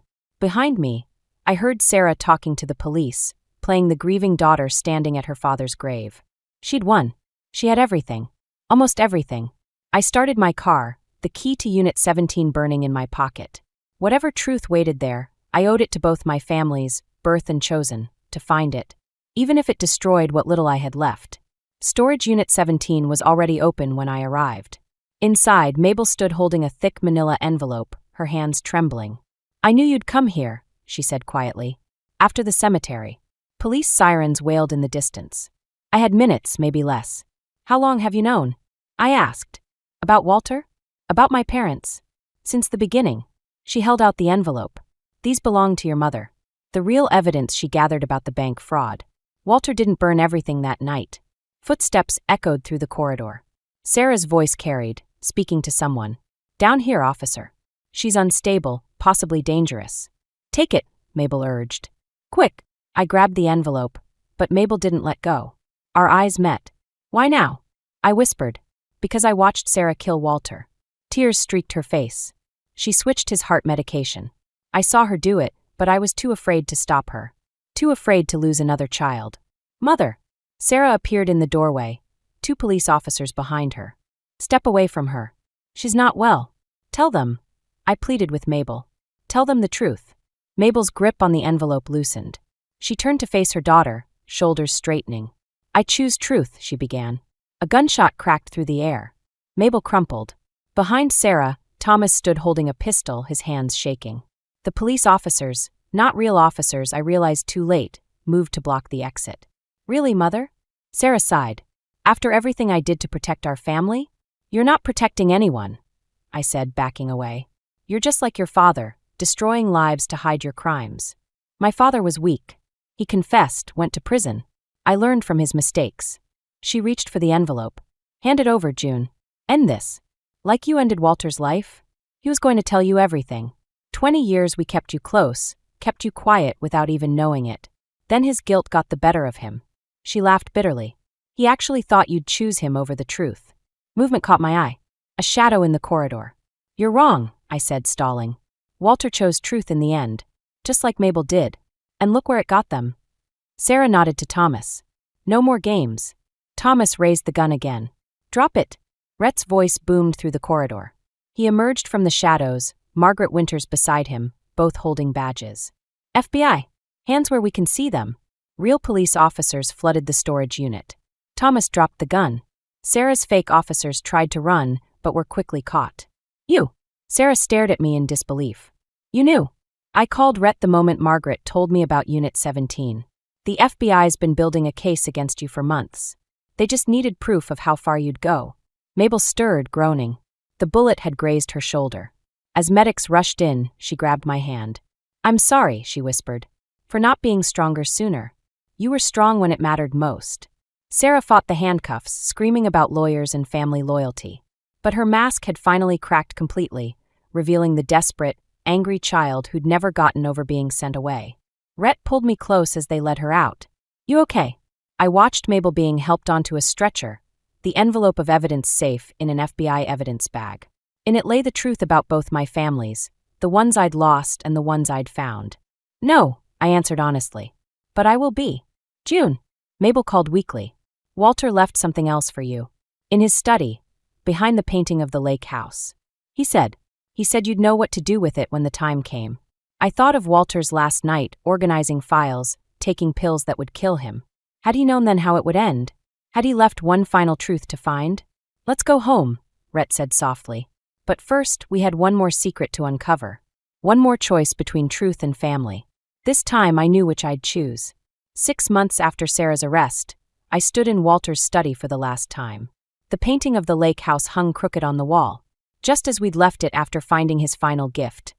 A USB drive containing 20 years of carefully documented evidence against both Sarah and her father. "That's the last box," Rhett said, setting down a cardboard container labeled photos. "Movers will be here tomorrow for the furniture." Mabel had decided to sell the house after all, but on her own terms. She'd chosen a small cottage near our new place instead of Sarah's retirement community. Baby steps toward rebuilding trust. "Found something?" Rhett asked as I lifted the painting. Behind it was a small envelope I'd missed before, my name written in Walter's shaky hand. Inside was a single photograph, Walter and me at the lake house, both laughing as I tried to bait a fishing hook. On the back, he'd written, "Family is a choice we make every day. Choose wisdom over vengeance. Choose love over fear. Choose truth always." "He knew," I said softly. All those years, he knew everything. And he chose you. Rhett squeezed my shoulder. Every day. The doorbell rang. Mabel stood on the porch, arms still in a sling, holding a familiar manila envelope. The FBI returned your mother's evidence, she said. I thought, maybe you'd want to read it together? I hesitated. The truth about my parents' murder had helped convict Sarah and her father, but there were still parts of that night I wasn't sure I wanted to know. Actually, I said, I have something to show you first. I led her to the study, showed her the photograph and Walter's message. Oh, June. Her good hand trembled as she touched the image. He loved that lake house. Said it was the only place where titles didn't matter, daughter, stepdaughter, adopted. Just family. That's why I bought it. She looked up sharply. What? The lake house. Rhett and I closed on it last week. I pulled out the keys. It needs work, but we thought maybe you'd like to help.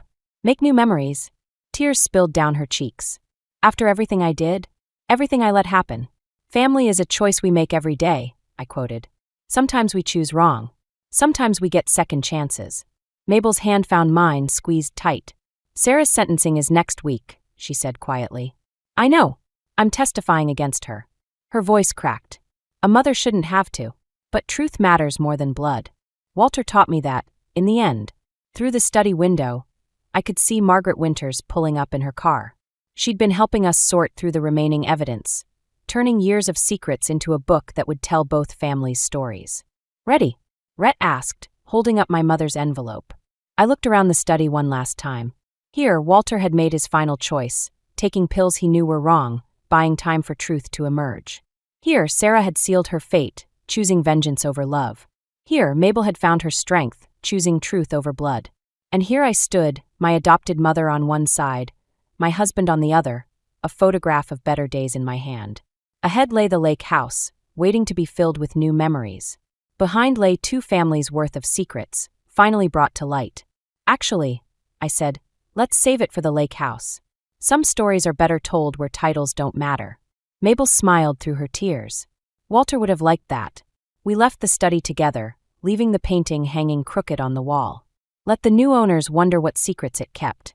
Our truth lay elsewhere, in a quiet place by the water where a man once taught his chosen daughter to fish, to love, and to choose wisdom over vengeance. Some choices echo through generations. Some truths take years to surface. Some families are born, some found, and some rebuilt from the ashes of what came before. In the end, we choose which kind we want to be. Every single day. I was rummaging through Grandma Edna's old cedar chest, the one she kept in the attic under a heap of dusty quilts. The attic was hot and musty, filled with the scent of aged wood and forgotten memories. I had volunteered to help clean out her things, partly to escape the tension downstairs and partly because I always loved the stories hidden in her treasures. As I lifted a faded quilt, a small envelope slipped out and fluttered to the floor. My heart did a little flip. The envelope was addressed to me in Grandma Edna's elegant handwriting. I hesitated for a moment, the weight of its potential contents pressing down on me. Then, with a deep breath, I tore it open. Inside was a letter, written in her usual neat script. I started reading, and with each line, my world shifted. Dear Harper, it began, I have watched you grow into a strong and capable woman, often overshadowed by your brother's achievements. Know that I see you, and I value you for who you are. I have decided to leave you the family heirlooms, the ones you always admired. They are yours, my dear, to cherish and protect. I had to sit down, my legs suddenly weak. Grandma Edna's words were like a balm to my soul, but they also set off a storm of emotions. I knew how much those heirlooms meant to Bryce, how he assumed they would be his, just like everything else. This letter was a game changer, a secret that could tilt the delicate balance of our family dynamics. Harper, my mother's voice floated up the stairs, jolting me back to reality. Are you coming down for dinner? Yeah, just a minute. I called back, folding the letter and slipping it into my pocket. I needed time to process this, to figure out what it meant for me and for us. Downstairs, the usual scene unfolded. My brother Bryce, the golden child, was regaling our parents with tales of his latest triumph at the bank, his voice dripping with the confidence of someone who knew they were adored. My parents, Lorraine and Gerald, hung on his every word, their faces alight with pride. I slid into my seat at the table, trying to mask the turmoil brewing inside me. "Hey, Harper," Bryce said with that easy grin of his. "How's the event planning going? Any big gigs coming up?" "It's good," I replied, keeping my tone light. "I'm working on a charity gala for next month. Should be a big deal." "That's nice," my mother said, her attention already drifting back to Bryce. "You know, Bryce, you should invite some of your clients. They'd love a good charity event." I clenched my fork a little tighter, forcing a smile. "Yeah, maybe." Dinner continued in the same vein, with Bryce as the star of the show. But the letter burned a hole in my pocket, a constant reminder of the secret I now held. As the conversation flowed around me, I couldn't help but wonder how things would change once the truth came out. After dinner, I excused myself and headed to my room, the letter weighing heavily on my mind. I paced the floor, trying to make sense of it all. Part of me wanted to confront Bryce, to throw the letter in his face and watch his smug confidence crumble. But another part of me hesitated, not wanting to upset the fragile peace in our family. I thought of Grandma Edna, her kind eyes and gentle smile. She had always been my anchor, the one who saw me for who I truly was. Her decision to leave the heirlooms to me felt like a validation I'd been craving for years. But it also came with a responsibility I wasn't sure I was ready to shoulder. As I lay in bed that night, staring at the ceiling, I couldn't shake the feeling that this was just the beginning. The letter was a catalyst, a spark that would ignite a fire I couldn't yet understand. I didn't know where this path would lead, but I knew one thing for certain: nothing would ever be the same again. And with that thought, I drifted into a restless sleep, the promise of change hanging in the air like a storm on the horizon. The morning after finding Grandma Edna's letter, I woke up with a sense of determination. It was time to confront the favoritism that had been a shadow over my life for too long. I glanced at my reflection in the mirror, noticing the resolve in my eyes. Today was the day I would speak up. Downstairs, the kitchen was filled with the aroma of freshly brewed coffee and the chatter of my parents. Bryce was already at the table, scrolling through his phone. My parents sat across from him, their attention fully absorbed in whatever story he was spinning today. "Morning," I said, sliding into a chair. "Morning, Harper," my father, Gerald, replied, barely looking up. "Bryce was just telling us about a new client he landed. Sounds impressive." "Yeah, it's a big deal," Bryce said with a smug smile, not missing a beat. "Could lead to some major opportunities." I took a deep breath, steadying myself. "That's great, Bryce. But I've been thinking." My mother, Lorraine, looked up, her expression curious. "About what, dear?" "About how things are around here. How it feels like Bryce's achievements always overshadow mine, no matter what I do." There it was, out in the open. My heart raced as I waited for their reaction. Bryce smirked, but there was a flicker of something else in his eyes, surprise, maybe. "Come on, Harper. You know it's not like that, isn't it?" I challenged, my voice steady. "I'm working hard too, and I've accomplished a lot in my own right. But it never seems to matter." My father frowned, setting down his coffee mug. "Harper, we're proud of you. But Bryce's work is just different." "Different?" I echoed, frustration bubbling up. "Or is it just more important to you because it fits your idea of success?" Lorraine sighed, her expression softening slightly. "We don't mean to make you feel that way, Harper. It's just Bryce has always been so driven. And I'm not." I shot back, feeling the sting of their words. "I've been working tirelessly too, but it's like you only see him." The tension in the room was palpable, and for a moment, no one spoke. Then Bryce leaned back, crossing his arms. "Look, Harper, maybe you're just taking things too personally." I stared at him, incredulous. "Too personally? This isn't just about me, Bryce. It's about fairness, about being seen." My father's jaw tightened. "This isn't the time for this discussion. We're all just trying to do our best." "Exactly," I said, standing up. "And maybe it's time you started seeing my best too." I left the kitchen, my heart pounding with a mix of anger and relief. I had finally said what I needed to, but it didn't change the fact that I felt more isolated than ever. As I walked outside to clear my head, I spotted Grandma Edna's garden, a small oasis of calm and color. Her presence was almost tangible there, like she was whispering encouragement in the rustling leaves. Later that day, I was at work, trying to focus on the details of the upcoming gala. The event was my chance to prove myself, to step out of Bryce's shadow and into my own light. But my mind kept drifting back to the morning's confrontation. As I reviewed the guest list, my phone buzzed with a message from an unknown number. Curious, I opened it. "Harper, it's Bryce. Can we talk? I think we need to clear the air." I hesitated, the memory of his dismissive tone still fresh. But curiosity got the better of me. Maybe there was more to this than I realized. We met at a nearby cafe, the kind of place Bryce usually avoided for its lack of sophistication. He was already there, looking uncharacteristically tense. "Thanks for coming," he said as I sat down. "What's this about, Bryce?" I asked, keeping my tone neutral. He shifted uncomfortably, glancing around before leaning in. "Look, I know things have been tense between us, and I get why you're upset. But there's something you should know." I raised an eyebrow, intrigued despite myself. "What is it?" He hesitated, his usual confidence faltering. "I'm in a bit of a bind, Harper. Financially.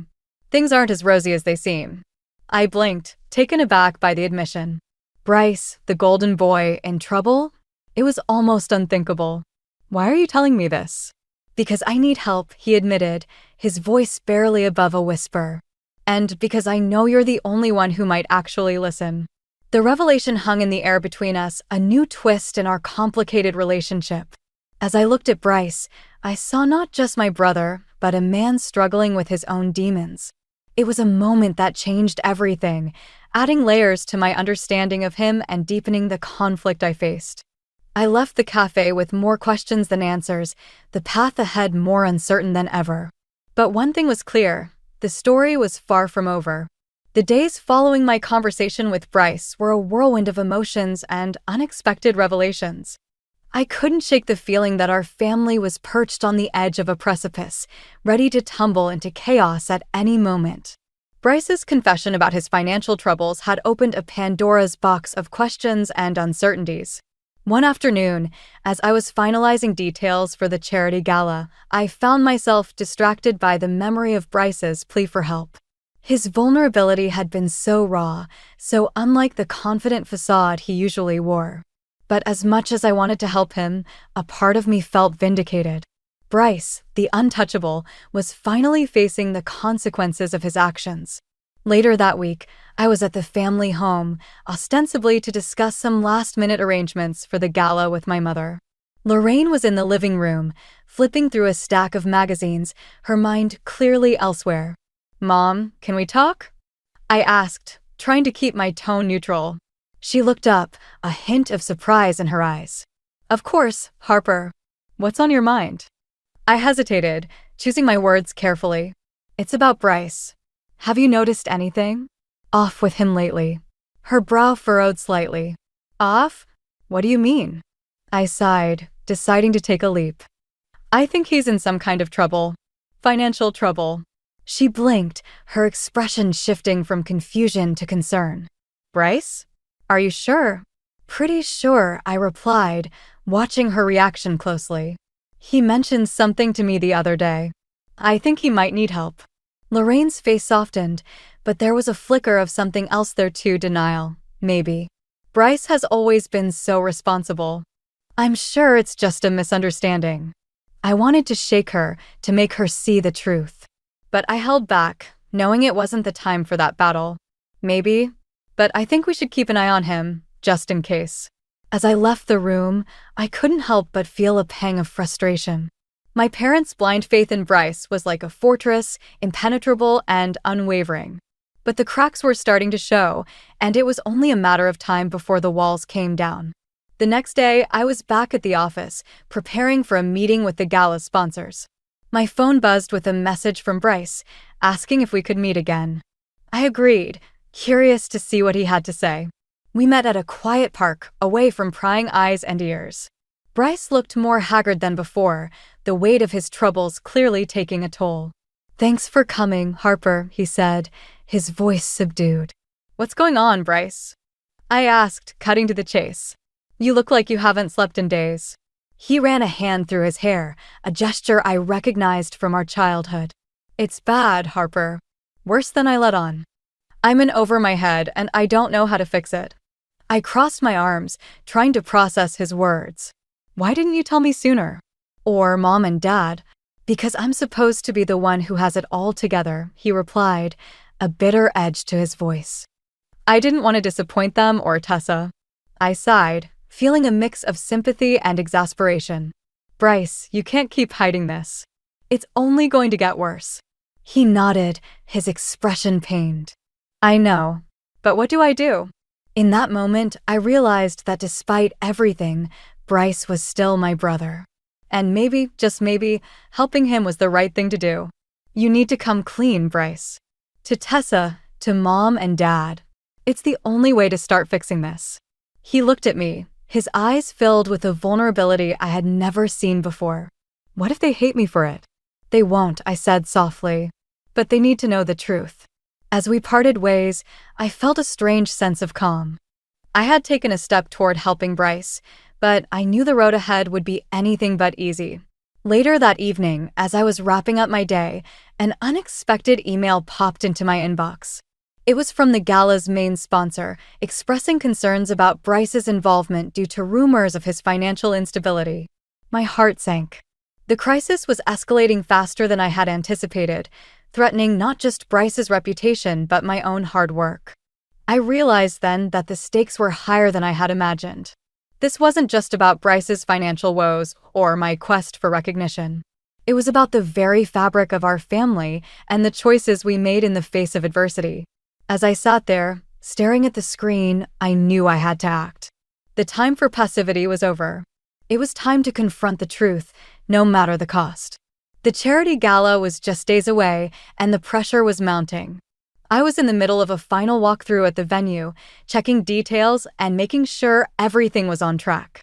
The ballroom was a hive of activity, with caterers setting up tables and decorators arranging flowers.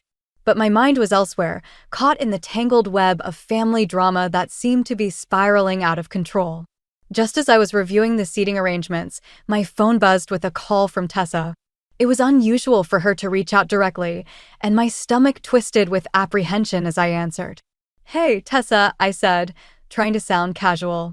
Harper, can we talk? Her voice was tense, a far cry from her usual bubbly tone. It's about Bryce. I nodded, even though she couldn't see me. Sure, what's going on?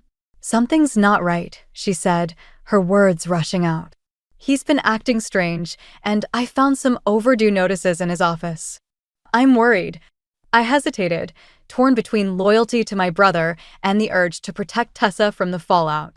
Tessa, I think you should talk to Bryce. He needs to be honest with you about what's happening. There was a pause, and I could almost hear her processing my words. So there is something going on? I sighed, feeling the weight of the situation pressing down on me. Yes, but it's not my place to say. He needs to tell you himself. Thank you, Harper, she said softly, her voice tinged with gratitude and fear. After the call, I felt a knot of tension settle in my chest. The truth was closing in, and I knew it was only a matter of time before everything came to a head. As I headed back to my office, I couldn't shake the feeling that the ground beneath us was shifting. Later that evening, I was at home, trying to unwind with a glass of wine when the doorbell rang. I opened it to find Bryce standing there, looking more disheveled than ever. Can I come in? He asked, his voice weary. I stepped aside, letting him in. What's going on, Bryce? He sank onto the couch, running a hand through his hair. I talked to Tessa, told her everything. I sat down across from him, watching his face for clues. How did she take it? He let out a shaky breath. Not great. She's hurt and angry, and I don't blame her. But she said she needs time to think. I nodded, understanding the complexity of the situation. At least you were honest with her. That's a start. He looked at me, his eyes filled with a mix of desperation and gratitude. Thanks for pushing me to do it, Harper. I don't know what's going to happen, but at least I'm not hiding anymore. As we sat there, a sense of uneasy calm settled over us. The truth was out, but the consequences were still unfolding. I couldn't help but wonder how this would affect the gala and my own standing with the sponsors. The next day, as I was preparing for a meeting with the gala committee, I received an unexpected email from Lorraine. It was short and to the point, asking me to come by the house for a family meeting. My heart sank, knowing this was likely about Bryce's situation and the impact it was having on all of us. That evening, I arrived at the family home to find my parents waiting in the living room. The atmosphere was tense, charged with unspoken words and simmering emotions. "Harper, we need to talk," my father said, gesturing for me to sit. I took a seat, bracing myself for what was to come. "Is this about Bryce?" Lorraine nodded, her expression conflicted. "We're worried about him. And we're worried about you too, with the gala and everything." I met their gaze, feeling a surge of determination. "I know things are complicated right now, but I'm handling it. The gala is going to be a success, and Bryce will find his way through this." Gerald sighed, his shoulders slumping slightly. "We just want to make sure everyone is okay."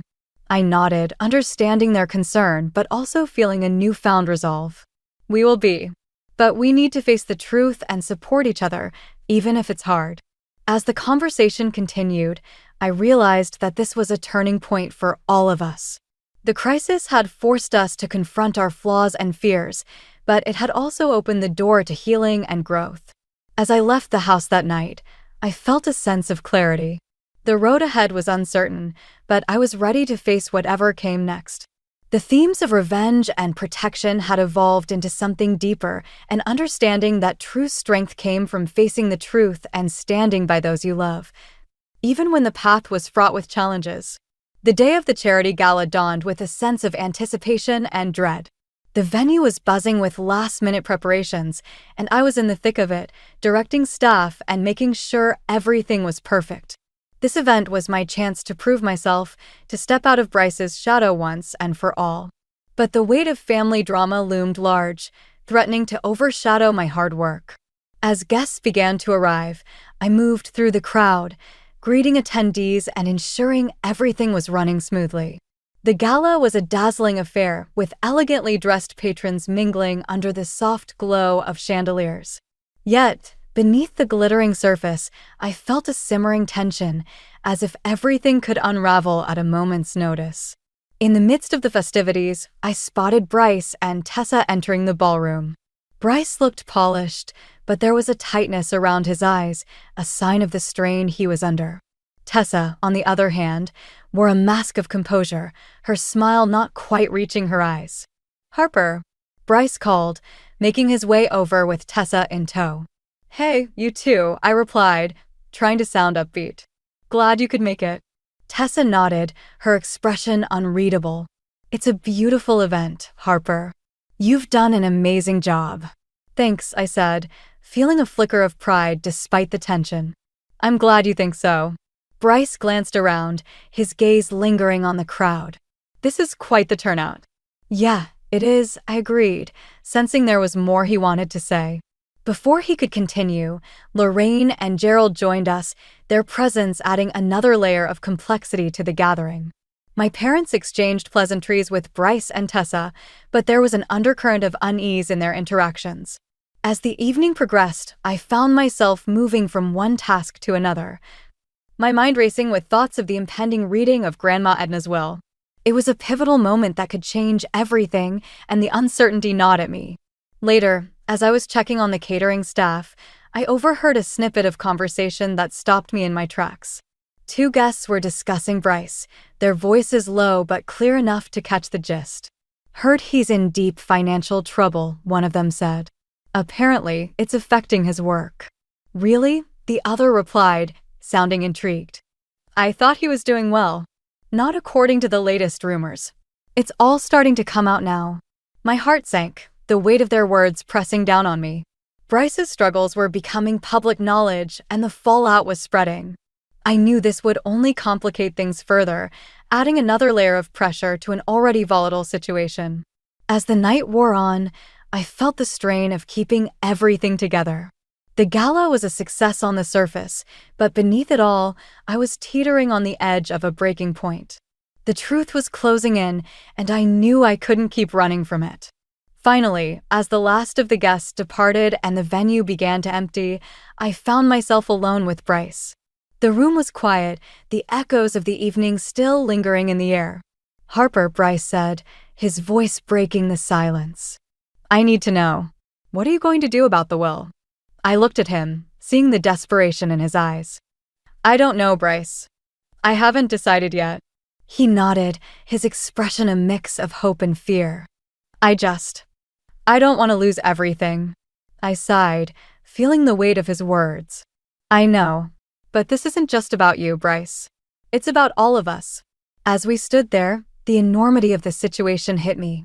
The will, the family dynamics, Bryce's financial troubles, it was all coming to a head, and I had to make a choice. The path forward was unclear, but I knew I couldn't avoid it any longer. In that moment, I realized that my perception of justice and revenge was shifting. It wasn't just about settling scores or proving myself. It was about finding a way to navigate the complexities of family and responsibility, to make choices that aligned with my values and the legacy Grandma Edna had left for me. As I left the venue, the cool night air hit my face, a reminder of the challenges ahead. The road was uncertain, but I was ready to face it, to find a way through the tangled mess of our lives and emerge stronger on the other side. The day of Grandma Edna's will reading arrived with a sense of ominous finality. The family gathered in the old parlor, a room filled with memories and the scent of aged furniture. Sunlight streamed through the lace curtains, casting delicate patterns on the floor, but the atmosphere was anything but serene. I sat next to Bryce, who looked as though he hadn't slept in days. His usual confidence was replaced by a palpable anxiety, his leg bouncing nervously as we waited for the lawyer to begin. Lorraine and Gerald sat across from us, their expressions a mix of anticipation and unease. This was the moment we had all been dreading, the moment that could redefine everything. The lawyer, a stern-looking man in a crisp suit, cleared his throat and began to read. The room was silent except for the rustle of paper and the occasional creak of the old house settling around us. As he read through Grandma Edna's wishes, I felt the tension in the room coil tighter with each word.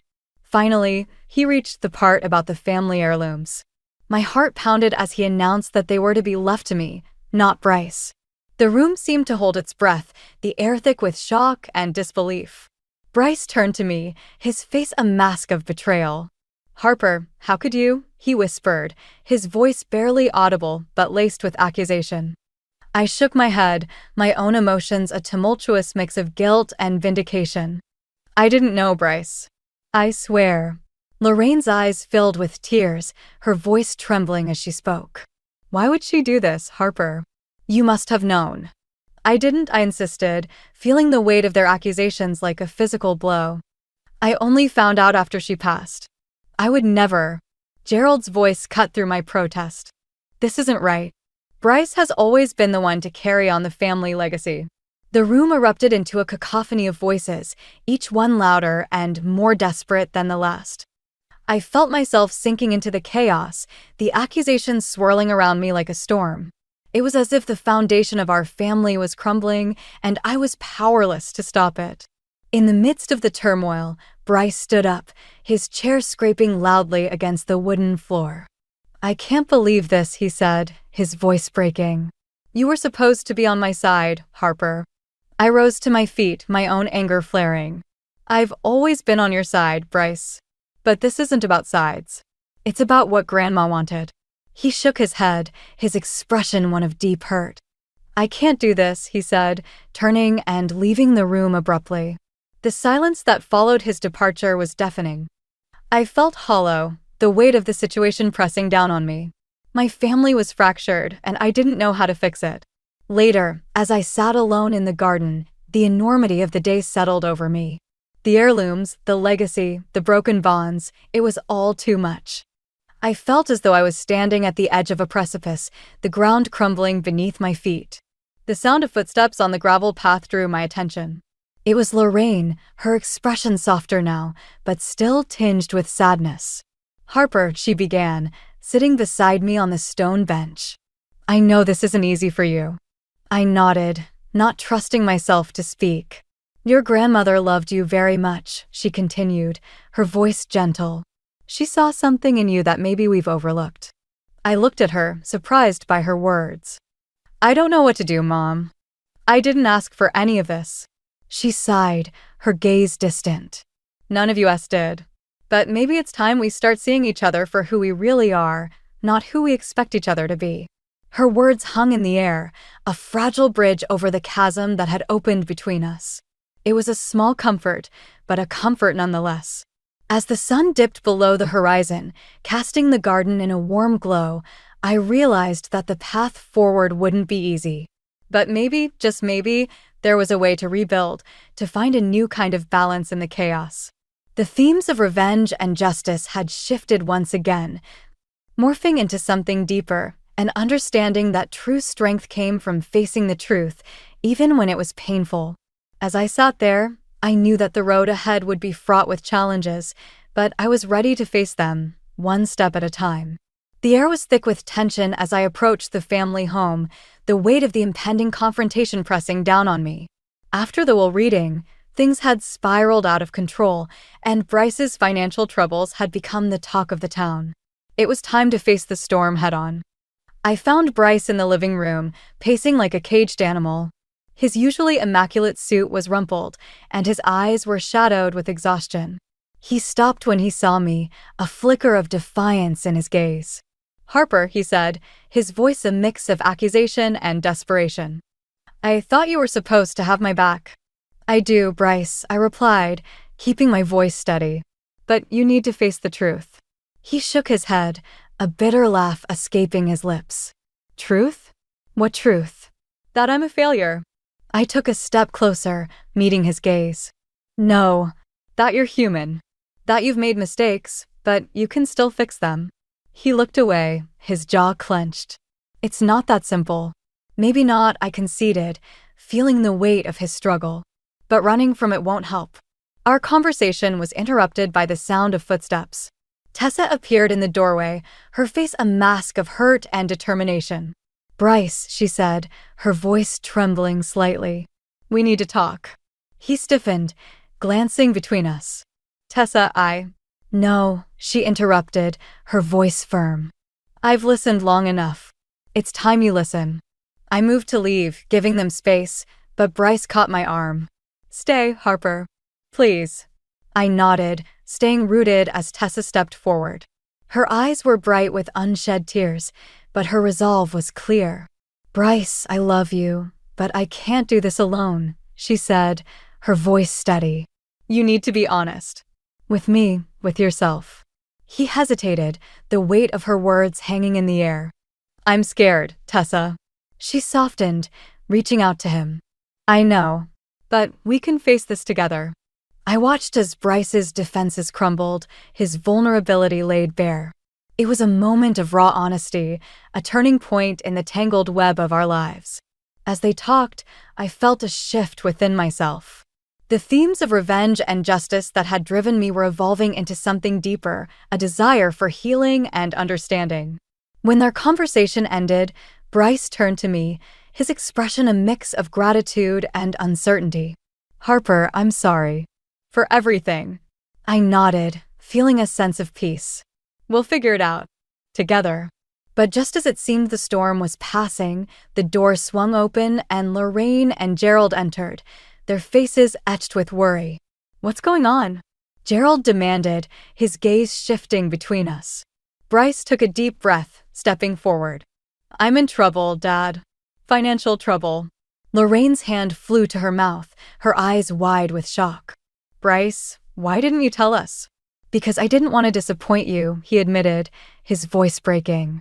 Gerald's expression softened, a mix of anger and love. We're your family, Bryce. We're here to help. As the truth settled over us, I felt the tension in the room begin to dissipate. It wasn't a perfect resolution, but it was a start. The unexpected twist came when Lorraine turned to me, her eyes filled with tears. Harper, I'm sorry. We've been so focused on Bryce that we've overlooked you. Her words were a balm to my soul, a validation I hadn't realized I needed. Thank you, Mom. In that moment, I understood that the core themes of our story, revenge, justice, and family, were intertwined in ways I hadn't fully grasped. The path to healing was fraught with challenges, but it was a journey worth taking. As the sun set outside, casting the room in a warm glow, I felt a sense of hope. The confrontation had brought us face to face with our truths, and while the road ahead was uncertain, we were ready to walk it together. The climax had tested us all, but it had also revealed the strength of our bonds. And as I looked around at my family, I knew that we would find a way forward, one step at a time. In the days following the confrontation, a quiet transformation began to unfold within our family. It was as if the storm had cleared, leaving behind a landscape ripe for rebuilding. Bryce had taken the first steps toward redemption, opening up to Tessa and beginning to untangle the financial mess he'd found himself in. It wasn't easy, but it was a start. I watched from the sidelines, feeling a sense of peace I hadn't expected. My own journey had been tumultuous, filled with moments of doubt and anger, but I had emerged stronger, more certain of who I was and what I wanted. One afternoon, I found myself back in Grandma Edna's garden, a place that had always been a refuge. The air was filled with the scent of blooming flowers, and the sun cast a warm glow over the neatly tended rows. As I knelt to pull a few weeds, my fingers brushed against something hard and unexpected. Curious, I dug a little deeper and unearthed a small, weathered box. Inside, I found a letter addressed to me in Grandma Edna's familiar handwriting. My heart skipped a beat as I unfolded the paper, her words a balm to my soul. "Dear Harper," it began, "I've watched you grow with pride and love. You have a strength and resilience that will guide you through life's challenges. Remember, true validation comes from within, not from the approval of others. Live authentically, my dear, and know that you are cherished." I sat back on my heels, letting her words wash over me. It was as if she had known I would need this reminder, this encouragement to embrace my own path. Her belief in me was a gift, one that I would carry with me always. As I tucked the letter back into the box, I heard footsteps approaching. I looked up to see Lorraine, her expression soft and open. "Mind if I join you?" she asked, her voice gentle. "Of course not," I replied, gesturing for her to sit beside me. We sat in companionable silence for a moment, the garden a peaceful cocoon around us. Finally, Lorraine spoke, her words thoughtful and sincere. "I've been thinking a lot about what you said, Harper, about seeing each other for who we really are." I nodded, feeling the truth of her words. "It's not always easy, but it's important." She sighed, a small smile playing on her lips. "I'm proud of you, for everything you've accomplished and for standing up for yourself." Her admission warmed me, a balm to the lingering wounds of the past. "Thank you, Mom. That means a lot." As we sat there, I realized that our family's journey was far from over. There would be more challenges, more moments of doubt and struggle, but we were learning to navigate them together with honesty and understanding. The resolution to our story wasn't perfect, but it was real. Bryce was finding his way, Tessa by his side, and our family was slowly mending the fractures that had once seemed insurmountable.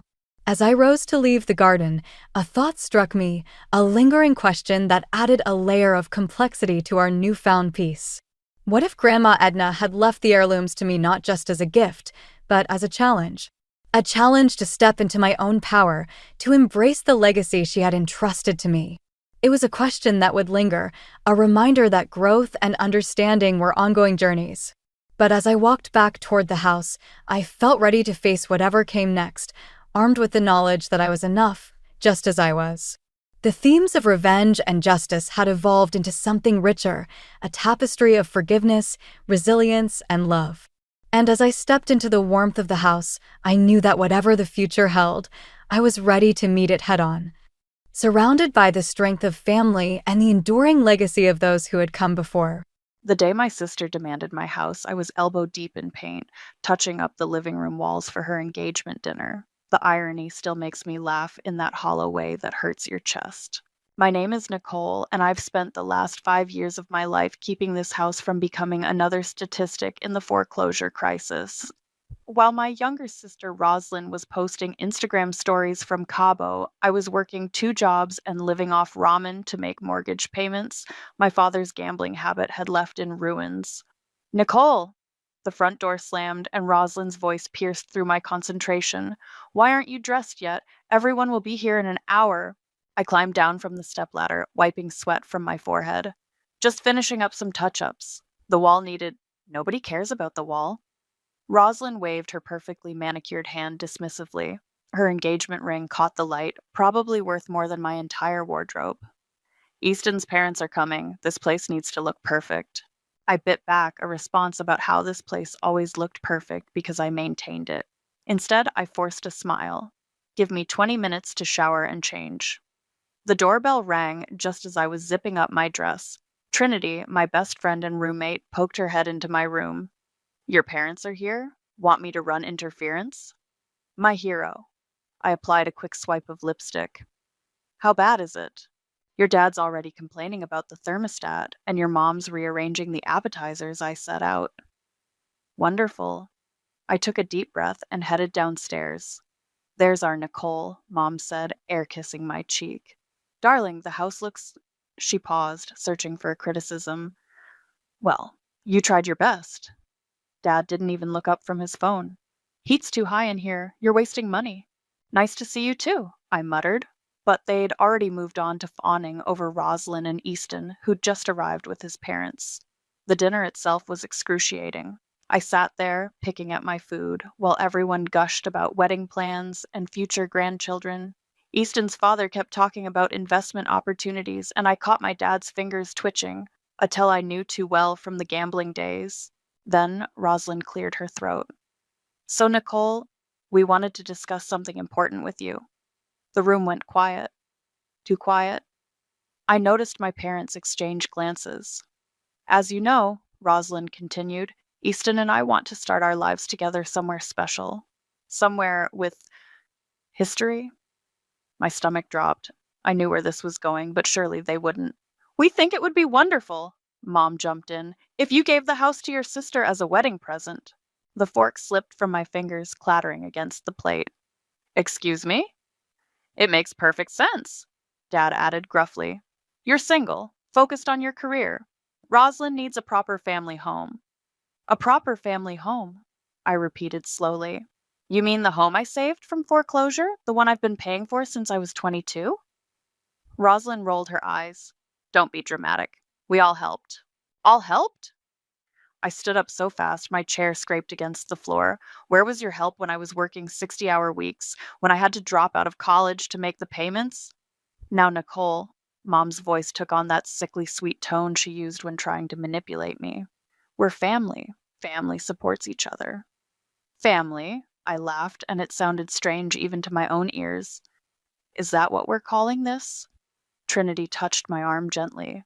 Maybe we should all take a breath. No need, I said, suddenly calm. I'll think about it. The relief on their faces made me sick. They thought they'd won, just like always. Roslyn beamed, already pulling up Pinterest boards on her phone to show Easton's mother renovation ideas. Later that night, after everyone left, I sat alone in my kitchen, staring at the business card Luke, my realtor friend, had given me months ago. I'd kept it, just in case, just for a moment like this. My hands didn't shake as I dialed his number. Luke, it's Nicole. Remember that conversation we had about selling? I'm ready. When I hung up, Trinity was standing in the doorway. You okay? No, I said honestly, but I will be. I looked around at the walls I'd painted, the floors I'd refinished, the life I'd built while they took and took and took. Something inside me hardened, like concrete setting. They wanted my house? Fine. But they were about to learn what happens when you push the family doormat too far. Luke's office smelled like coffee and fresh printer paper. He spread the documents across his desk, pointing to each signature line with practiced efficiency. Once you sign these, the sale is final, he said. The investors are offering cash, which means we can close in 48 hours. Are you absolutely sure about this? I picked up the pen. How much again? $425. Enough to clear the mortgage and walk away with a decent cushion. My hand hovered over the paper. 5 years of my life, reduced to a number on a page. I thought about all the overtime shifts, the missed vacations, the credit card debt I'd racked up keeping this house afloat. Do it, I said, and started signing. Trinity was waiting outside in her car. Well, it's done. I buckled my seatbelt. They take possession on Thursday. Nicole. She grabbed my hand. Once you do this, there's no going back. Your family isn't family. I pulled my hand away. They're just people who got really comfortable using me. My phone buzzed. A text from Roslyn. Having engagement photos taken at the house tomorrow. Make sure the lawn is mowed. I showed Trinity the message. She whistled low. The audacity. Oh, it gets better. I scrolled through more texts. Mom's already planning the reception. Dad's talking about converting my home office into a nursery. They really think you're going to hand it over, don't they? They don't think. They expect. The next morning, I drove past the house on my way to work. A photographer was setting up equipment while Rosalind posed on my front porch in a flowing white dress. Mom directed the scene like a Hollywood producer, rearranging potted plants I'd spent years cultivating. I kept driving. At Sunday brunch, a tradition Mom insisted on maintaining, Rosalind held court at the local cafe, surrounded by wedding magazines. The caterers need a final head count, she announced. Nicole, you're not bringing anyone, right? We'll just put you at the singles table. Actually, I said, stirring my coffee, I might not make it. The table went silent. What do you mean, you might not make it? Mom's voice could have frozen hell. It's your sister's wedding. At my house, Rosalind added, where you're basically just the house sitter at this point. Dad lowered his newspaper. Nicole, enough with the attitude. Your sister needs... I have to go. I stood up, throwing cash on the table. Work stuff. On a Sunday? Mom scoffed. Since when do you... Since I have to pay for everything myself. The words came out sharper than intended. A couple at the next table glanced over. I spent the rest of the day at Trinity's apartment, sorting through boxes of old photos I'd grabbed from the house. Most were yellowed snapshots of family vacations I'd never been on, celebrations I'd missed while working. Then I found it, a handwritten note tucked inside an album dated 3 years ago. Dad's messy scrawl. Talk to Jerry about selling the house could clear enough to cover debts. Nicole doesn't need to know yet. My hands started shaking. They'd tried to sell it behind my back, while I was killing myself to save it. You okay? Trinity called from the kitchen. I showed her the note. They were going to sell it anyway, after everything I did. Jesus. She read it twice. Nicole, these people aren't worth protecting anymore. I pulled out my phone and texted Luke. Everything still on for Thursday? His reply came instantly. All set. New owners doing final walkthrough at 9 a.m. I had one more family dinner to get through. One more night of pretending. Mom had ordered takeout, claiming she was too busy with wedding plans to cook. We sat around my dining room table, my table that I'd refinished myself, while Rosalind detailed her renovation plans. The wall between the kitchen and dining room has to go, she declared. It's so dated. Load-bearing, I muttered. What? Nothing. I stood up and placed my house keys on the table. Everyone fell silent, staring at them. Mom's eyes welled up. Oh, sweetheart, I knew you'd do the right thing. Finally showing some family loyalty. Dad nodded approvingly. Rosalind snatched up the keys, beaming. I knew you'd come around. Easton, baby, we should start packing tonight. I walked to the door, pausing only to send one final text to Luke. It's happening tomorrow.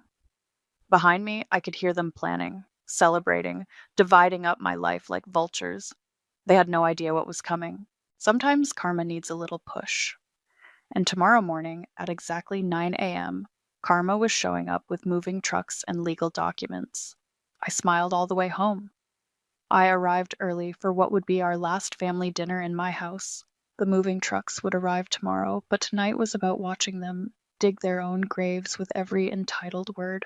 Mom bustled around my kitchen like she already owned it, rearranging my spice rack for the 100th time. Nicole, these expired months ago. How do you live like this? I manage. I checked my phone. 7 texts from Luke confirming tomorrow's timeline. Rosalind burst through the door with 3 paint samples. I'm thinking sage green for the living room. The current color is so... Basic? I'd spent 12 hours painting those walls myself. Whatever you want, Roz. Dad wandered in, already 3 beers deep. He picked up one of the paint swatches. Looks expensive. Nicole, you're covering the renovations, right? Since you're not contributing to the wedding? Before I could respond, Easton arrived with a bottle of champagne. Time to celebrate. My parents just transferred the first part of our wedding gift. Roz, we can start on that kitchen remodel you wanted. Perfect. Rosalind clapped her hands. We can finally get rid of those awful countertops. The countertops I'd installed myself after working overtime for 3 months. Trinity, who'd insisted on being there for moral support, caught my eye from across the room. She gave me a subtle nod. Dinner's ready, Mom announced, carrying a casserole to the table. Nicole, we're using the good china, right? The set your grandmother left you? Already packed it up? I smiled. For safekeeping. Dad raised his beer. Well, might as well make it official. To Nicole for finally doing something right, and to Roslyn for giving this place the upgrade it desperately needs. Everyone clinked glasses. I took a sip of water and checked my watch. 12 hours until showtime. Oh, Roslyn jumped up. I almost forgot. The wedding planner needs to know where to set up the tent. I'm thinking right over your garden. The garden I'd planted the day after paying off Dad's gambling debts. Every flower bought with borrowed money and overtime shifts. Sounds perfect, I said. Mom beamed. See? This is what family's about. Supporting each other. Nicole, I know you've been difficult about this, but seeing you finally embrace your sister's happiness. Let's not drag it out, I interrupted. You got what you wanted. Don't be bitter, sis. Rosalind rolled her eyes. It's not attractive. Besides, you can come visit any time. Maybe we'll even let you house sit when we go on vacation. After dinner, while everyone was distracted with wedding plans, I slipped upstairs. My bedroom was already mostly packed, boxes labeled and ready for tomorrow. On my bed lay the last family photo where we all looked happy, before Dad's gambling, before Mom's manipulation, before Rosalind became the golden child. I heard movement behind me. Trinity stood in the doorway. You don't owe them anything. I know. I put the photo face down. But this still hurts. A crash from downstairs made us both jump. We rushed down to find Rosalind and Dad dragging my favorite reading chair toward the front door. What are you doing? I demanded. It doesn't match the new aesthetic, Rosalind said, struggling with the chair. We're putting it in the donation pile. The chair I'd rescued from a thrift store, reupholstered by hand, spent countless nights in while calculating how to save this house. Something inside me snapped. Stop! My voice was ice. Put it down. Oh, come on, Rosalind whined. Don't be dramatic. I said, put it down. Maybe it was my tone or something in my expression, but they actually listened. Nicole, Mom started, using her mediator voice, your sister is just trying to... To what? Take more? Destroy more? I walked to the chair, running my hand along its worn arm. You know what's funny? You all think tomorrow's going to be this big, fresh start, new beginnings, your perfect little fantasy. Dad frowned. What's that supposed to mean? I checked my phone one last time. Luke's message glowed on the screen. Everything's set for 9 a.m. Nothing, I said sweetly. Just thinking out loud. You should all get some rest. Tomorrow's going to be interesting. See? Mom touched my arm. I knew you'd come around. Blood is thicker than water, after all. I looked at her hand on my arm, then at Rosalind's smug face, at Dad's dismissive expression. 5 years of sacrifice, reduced to a footnote in their perfect family narrative. You're right, Mom. I gently removed her hand. Blood is thicker than water. And tomorrow you're all going to learn exactly how thick it is. They laughed, probably thinking I was making some clumsy attempt at a toast. But Trinity saw my expression and quickly made excuses for us to leave. In the car, she asked, Ready for tomorrow? I watched my family through the window, already rearranging my furniture, planning their future in my house. More than ready, I said. It's time they learned what happens when you bite the hand that feeds you. At exactly 8:57 a.m., I parked across the street from my house. Luke's car was already there, along with 2 moving trucks and a silver Mercedes I didn't recognize. Right on schedule, Trinity said from the passenger seat. You ready? I watched the new owners, a well-dressed couple in their 40s, step out of the Mercedes. Luke greeted them with a handshake. 3, 2, 1. I counted down. Right on cue, Mom's SUV screeched around the corner. She barely put it in park before jumping out, face twisted in confusion. Dad's truck pulled up seconds later, followed by Rosalind's BMW. What's going on? Mom demanded, marching toward Luke. Who are these people? Luke smiled professionally. Good morning. I'm the realtor handling the sale. You must be the previous tenant's family? Sale? Rosalind shrieked. What sale? I stepped out of my car, Trinity right behind me. Dad spotted me first. Nicole. He stormed over. What the hell is this? This, I said calmly, is the new owners taking possession of their property. Mom's face went white. What are you talking about? You gave us the keys. I gave you my spare keys. The deed's been in my name for 5 years, and now it's in theirs. I gestured to the couple who were watching the scene unfold with growing discomfort. You can't do this! Rosalind lunged forward, but Easton caught her arm. We're supposed to live here. The wedding is your problem now. I handed Luke the final paperwork. The house is sold. I'm calling the police. Mom fumbled with her phone. Go ahead. I shrugged. The sale's legal. I have every right to sell my property. Your property? Dad's face turned purple. We're your family. Family? I laughed. Family doesn't try to sell the house behind my back while I'm working 2 jobs to save it. Yeah, Dad, I found the note about your talk with Jerry. He stumbled back like I'd slapped him. This is insane. Easton spoke up, looking between Rosalind and me. The house was yours the whole time? Every mortgage payment, every repair, every property tax bill. I met his eyes. While your fiancé was posting beach selfies, I was working overtime to keep a roof over her head. You ungrateful little... Mom started, but Trinity stepped forward. I'd choose your next words carefully, she warned. The movers need to start working. As if on cue, the moving crew approached. Where should we begin? The master bedroom, I said. Everything's labeled? Rosalind let out a strangled scream. You're just going to let them take everything?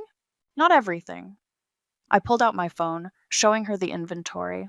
Only what's mine, which is most of it since I bought it all.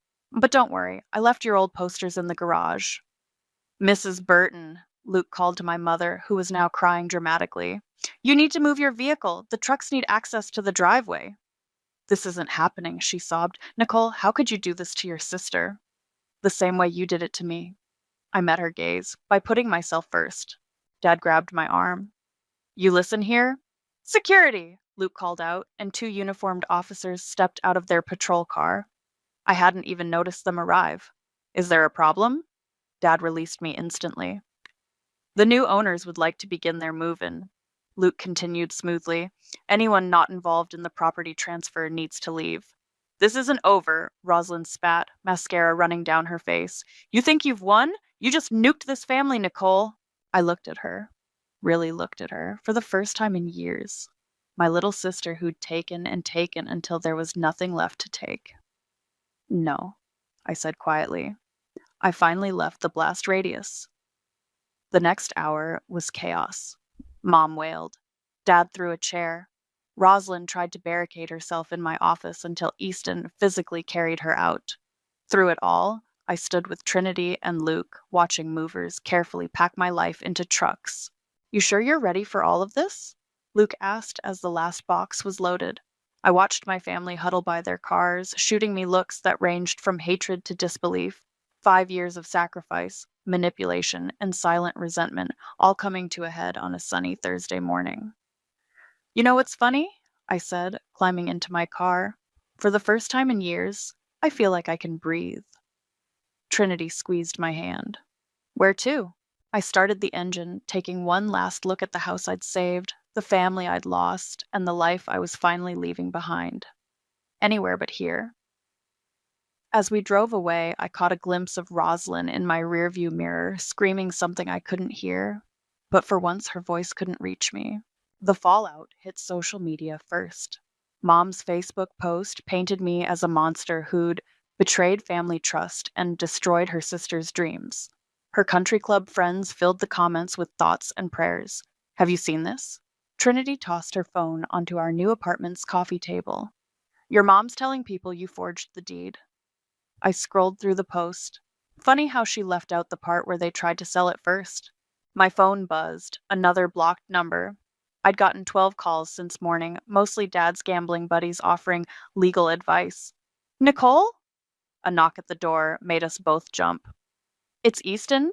Can we talk? Trinity raised an eyebrow. I nodded, and she opened the door. Easton looked terrible. His usually pristine suit was wrinkled, dark circles under his eyes. I know I should have called first, but Rosalind's been monitoring my phone. Come in. I gestured to the couch. Coffee? Please. He sat heavily. I've been going through everything since Thursday. The house, the loans, all of it. Why didn't anyone tell me? Would you have believed me over Rosalind? He accepted the coffee Trinity handed him. Probably not. But now? He pulled out his phone, showing me a text thread. Your dad's been asking me to invest in some sure thing. Says he knows a guy. Let me guess. Someone named Jerry? How did you...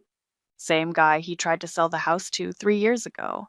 I showed him the note I'd found, while I was still paying the mortgage. Easton's face fell. There's more, isn't there? Before I could answer, my phone lit up with a notification. Rosalind had tagged me in a public post. Some sisters become best friends, others become backstabbing snakes who destroy families. She's been like this all week, Easton said quietly. The wedding's on hold. She keeps saying she'll fix it, make you pay somehow. Speaking of paying, Trinity pulled up an online banking app. Your fiancé tried to access Nicole's old accounts this morning. Good thing we moved everything. Easton put his head in his hands. I don't even recognize her anymore, or maybe I never really knew her. A commotion outside made us all look up. Through the window, I spotted Rosalind storming across the parking lot, designer handbag swinging like a weapon. How did she? Easton started. Probably followed you. I stood up. Trinity, get your phone ready. The door burst open before we could lock it. Rosalind stood there, mascara perfect despite her rage. You home-wrecking bitch! She threw her drink at me, some fancy iced coffee that stained my shirt brown. Happy now? You've ruined everything. Rosalind? Easton stepped forward. Stop this. Stop? She stole our future. That house was supposed to be ours. It was never yours, I said, wiping coffee from my face. You just assumed, like always, that you deserved it. We're family, she screamed. You owed us. Owed you what? The years I lost, the money I earned, the life I put on hold. Oh, poor Nicole, she sneered, always playing the victim. You think you're so perfect, so righteous, but you're just jealous because Mom and Dad always loved me more. The room went silent. Even Rosalind seemed shocked by her own words. You're right, I said quietly. They did love you more, and you all made sure I never forgot it. My phone buzzed again, a voicemail notification from a number I hadn't seen in years. Aunt Karen's voice filled the room. Nicole, it's your aunt. I heard what happened. There's something you need to know about why things really went down like they did. Call me. Rosalind's face went pale. Don't you dare talk to her. Why not? I stepped closer. Afraid she'll tell me about the other times you tried to take what wasn't yours? Rosalind, Easton's voice was different now. What is she talking about? Nothing. She's lying, like always. But her voice shook. We're leaving. Now. No. Easton stayed put. I want to hear this. Fine. She grabbed her bag. Stay here with this bitter, lonely failure. See if I care. She stormed out, slamming the door so hard a picture fell off the wall. Trinity, who'd recorded everything, whistled low. Well, that was intense. You okay? Easton asked me. I looked at my coffee-stained shirt, then at my phone where Aunt Karen's message still waited. No, but I will be. I pressed play on the voicemail. Nicole, what they did to you. It wasn't just about the house. There's a bigger story here, going back years. Your grandmother's will, the original deed. They've been playing this game a long time. Call me when you're ready for the truth. I met Trinity's eyes, then Easton's. Something shifted in the air, like the moment before a storm breaks. Ready to go deeper? Trinity asked. I saved Karen's number. Time to find out what else they've been hiding. Aunt Karen's house looked exactly as I remembered, a small blue cottage with wind chimes on the porch. I hadn't been here since I was 12, before the family cut her out. You came. She opened the door before I could knock. Age had silvered her hair, but her eyes were sharp as ever. I wasn't sure you would. Trinity squeezed my hand before heading back to the car. I'll pick you up in 2 hours. Karen led me to her kitchen where a folder thick with documents waited on the table. Tea? Let's skip the small talk. I sat down. What's this about Grandma's will? She poured 2 cups anyway. Your mother never told you why I stopped coming to family gatherings, did she? Mom said you had a falling out over money. Money? Karen laughed bitterly. I caught them trying to forge Mom's signature on property transfer documents 3 months before she died. My hands started shaking. What? The house, your house, was supposed to go to you directly. Mom knew about Marvin's gambling, about Mary's enabling. She wanted to protect you. She pulled out a yellowed document. This is the original will. I kept a copy after they destroyed the official one. I read it twice. My name was there, clear as day, sole inheritor of the property. They killed the will, Karen continued, rewrote everything through their lawyer friend, Jerry, the same Jerry Dad had tried to sell to. The pieces started clicking. But they couldn't transfer the deed without my signature, I said slowly. That's why they needed me to save it from foreclosure. They needed it in my name first. So they could pressure you to sign it over later. Karen nodded. They've been playing this game for years, setting up Rosalind as the golden child, making you feel worthless, indebted, the perfect scapegoat. My voice sounded distant, always trying to earn their love. You weren't the black sheep, Nicole. You were the sacrifice. My phone buzzed, a text from Easton. Found something in Rosalind's email. Old messages about the house. You need to see this. There's more. Karen pulled out another document. 2 years ago, your mother tried to add Rosalind's name to the deed, while you were still paying the mortgage. How do you know all this? I work at the county records office. She smiled grimly. They didn't know that when they tried to file the paperwork. Another text from Easton. She knew about everything. The will, the forgery attempts. She helped them. All this time, I whispered. Every extra shift, every missed opportunity. It was never going to be enough, was it? They designed it that way. Karen reached across the table. You weren't failing them, Nicole. They were failing you. My phone kept buzzing. Trinity had sent a link to a local community forum where Mom was playing the victim card. Heartbroken mother seeks prayers. Eldest daughter betrays family trust. I have to do something, I said. They can't just get away with this. What are you thinking? I looked at the documents spread across the table. Evidence of years of manipulation, fraud attempts, calculated abuse. The truth, I said. All of it. It'll destroy them. They destroyed themselves. I started gathering the papers. I'm just going to make sure everyone knows it. Karen smiled, the same smile I'd seen in old photos of my grandmother. There's one more thing you should know. Your mother and Rosalind. They tried this before. What do you mean? She pulled up an old news article on her tablet. Remember cousin Sarah, her mental breakdown 10 years ago? I read the headline. Local woman commits suicide after family property dispute. They drove her to it, Karen said quietly. Same pattern. Same manipulation. She just wasn't strong enough to fight back. My hands clenched into fists. Send me everything. What are you going to do?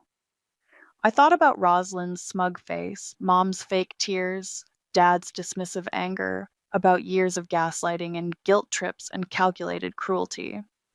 I'm going to make sure Sarah gets justice too. I stood up, and I know exactly where to start. Karen handed me a final envelope. Your grandmother wrote you a letter. She knew what they were planning. Read it when you're ready.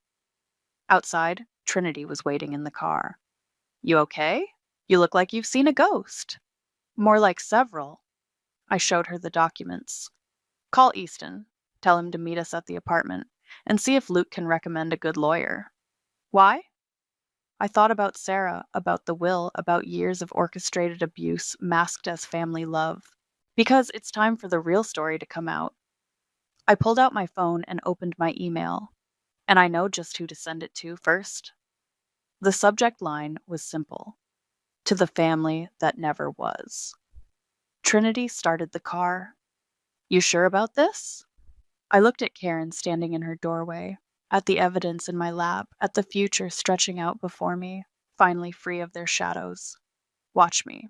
The country club ballroom buzzed with chatter. What should have been Rosalind's wedding rehearsal dinner had become a family support gathering, Mom's attempt to save face after everything fell apart.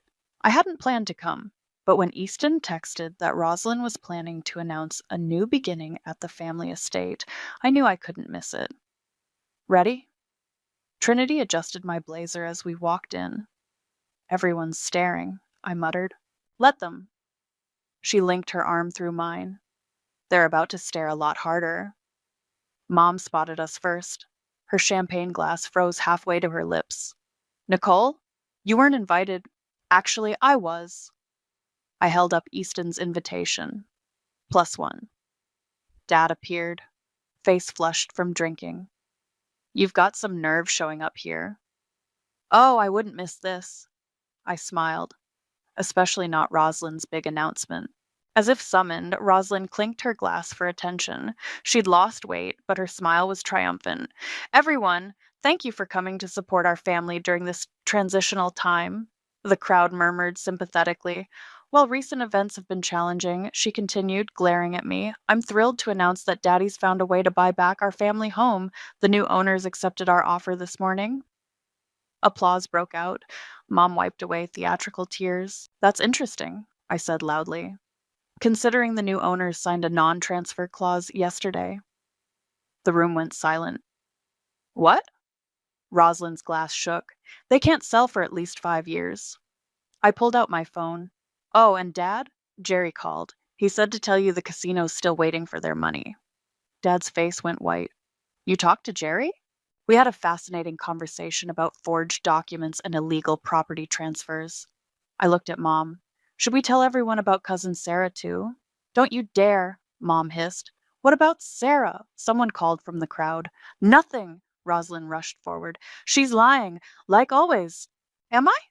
I connected my phone to the room's presentation screen because I have emails, bank records, the original will they destroyed, even the paperwork where they tried to transfer the deed behind my back. The screen filled with documents. Gasps rippled through the crowd as people started reading. Turn that off! Dad lunged for the controls, but Easton blocked him. They should see, he said quietly. Everyone should see. You helped them, I told Rosalind. You knew about Sarah, about everything. You watched them break me down for years, and you helped. I didn't, she started. Check your sent emails. I swiped to a new screen. Mom, Nicole's working late again. Perfect time to get those papers filed. More gasps. Someone started recording on their phone. You're ruining everything, Rosalind screamed. Again! No. I faced the crowd. They ruined a daughter, a sister, a cousin.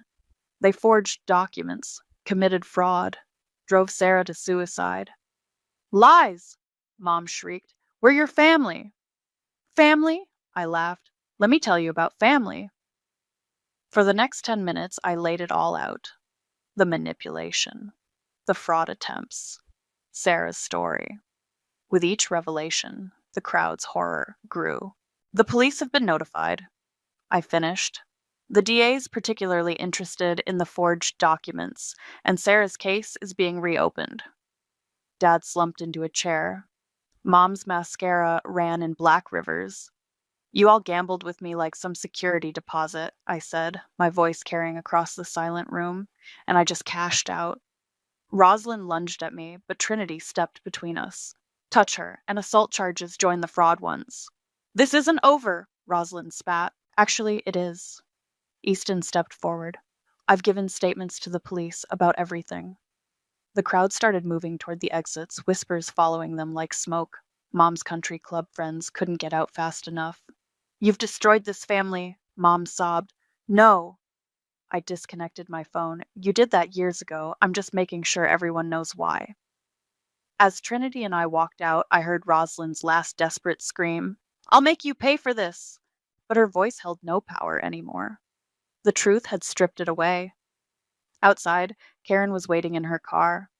How'd it go? I showed her the video someone had already posted online. They'll never recover from this, Good. She squeezed my hand. Sarah would be proud. My phone buzzed with messages, support from strangers who'd seen the video, old friends connecting dots from years ago, reporters asking for comments. What now? Trinity asked. I watched through the window as my family's carefully constructed facade crumbled in real time. Years of lies exposed in one night. Now? I smiled. Now we let karma finish what truth started.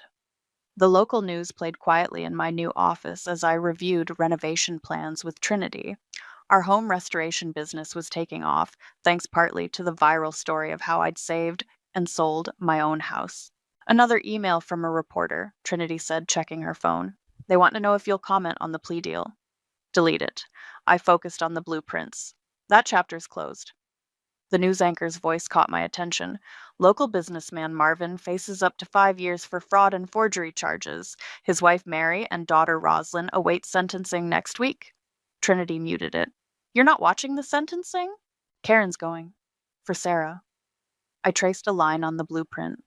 That's enough. My phone buzzed. Easton. He'd started his own financial consulting firm after the scandal broke. Hey, got a minute? There's someone you should meet. Client? Better. Sarah's daughter. She's 18 now, just found out what really happened. Wants to thank you. My hand froze over the blueprints. I didn't know she had. Neither did most people. Her adoptive parents kept her away from the whole mess, but she saw the video, did some digging. A notification popped up, another attempt by Roslyn to access my accounts. Even facing jail time, she wouldn't quit. Send her by the office, I said. I'll make time. After hanging up, I walked to the window. Below, construction crews worked on our latest project, converting an old factory into affordable housing, the kind of place I wished I'd had when I was struggling to save that house. Luke knocked on my door. Got those property listings you wanted? Thanks. I took the folder. How's the market? Interesting timing. He grinned. Your old house just got listed again. New owners are moving overseas. Let me guess. Rosalind's trying to buy it through a shell company. Third attempt this month. He sat down. She never learns, does she? None of them did. I opened my laptop to show him an email. Mom's still sending daily guilt trips from her sister's spare room. Dad's looking for investors for his comeback plan from prison. Trinity snorted. At least they're consistent. A young woman appeared in my doorway, barely 18, with Sarah's eyes. Ms. Nicole, I'm Hannah. Sarah was my birth mother. The room went quiet. I stood up. Come in, please. She clutched a folder. I found these in my adoption papers. Letters from my mom. About what they did to her. About you. I tried to make it right. I said softly. For her. You did. Hannah smiled through tears. The trust fund they stole from her? The one they used for the house? It's been recovered. My college is covered now, just like she wanted. Trinity and Luke slipped out, leaving us alone. I have something for you too. I pulled out an envelope, the one Karen had given me. Your grandmother wrote this letter, the real one, not the version they forced her to write. Hannah's hands shook as she took it. Will you read it with me? We sat together, unfolding the last true words of a woman who'd seen through the lies, who'd tried to protect us both. My dearest Nicole, it began, if you're reading this, they've already tried to take everything. But remember, houses can be rebuilt, families can be chosen, and the truth, no matter how long buried, finds its way to light. My phone buzzed again. A text from Karen. Rosalind's sentencing just finished. 5 years. Mary got 3. They're still blaming you. I showed Hannah the message. She gripped my hand. Does it still hurt? Less every day. I looked around my office at the life I'd built from the ashes of their betrayal. They thought breaking me would make me easier to control. Instead, it made me impossible to break again. Mom would be proud, Hannah whispered, of both of us. Outside my window, the construction crew raised a new wall against the sky. Below it, our company sign caught the sun. Phoenix Renovations, building new beginnings. Want to get coffee? I asked Hannah. I have some stories about your mom. The real ones, not their versions. She nodded, wiping her eyes. I'd like that. As we walked out, Trinity called after me. What should I do with these? She held up a stack of letters, more guilt trips from the family that wasn't anymore. I thought about Sarah, about Hannah, about truth and consequences and the family we choose. Recycle them, I said. We're building something better now. Hannah smiled, Sarah's smile, bright and unbroken. Together, we stepped into the sunlight, leaving the shadows where they belonged, behind us. I never expected my life to implode over a plate of mushroom risotto. Looking back, I should have seen the warning signs, but love has a way of blinding you to the obvious. My name is Cassidy, and until last Tuesday, I thought I was living the dream. I had just finished a brutal double shift at St. Mary's ER, where 3 traumas and a coding patient had left me running on nothing but stale coffee and determination. All I wanted was to crawl into bed and sleep for days. Instead, I found myself sitting across from my boyfriend Nolan at Bella Luna, our favorite Italian restaurant, staring at an engagement ring nestled between 2 perfectly seared scallops. "Cass," Nolan said, his voice trembling slightly. "These past 8 months have been incredible. I know it might seem fast, but when you know, right?"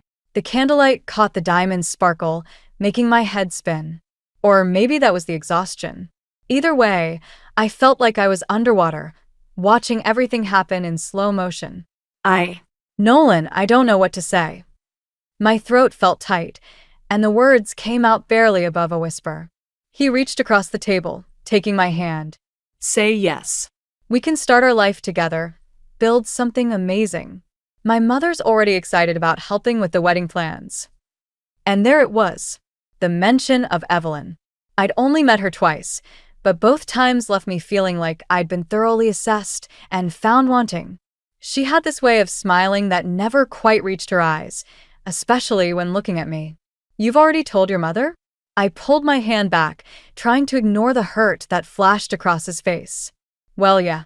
I needed her opinion on the ring, and you know how she is about family decisions." Family decisions. The phrase echoed in my head, bringing back memories of my grandmother's warnings. "Cassidy," she'd said just last week over our weekly Sunday tea, "that boy's got a mother who'll never cut the apron strings.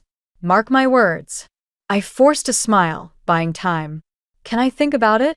It's just, with my shift, and everything's happening so fast. "Of course," Nolan said quickly, but I caught the disappointment in his voice.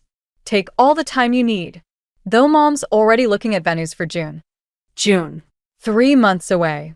My stomach lurched. "I should get home," I said, standing up too quickly. The room swayed slightly. "Early shift tomorrow." "Let me drive you," Nolan offered, already reaching for his keys.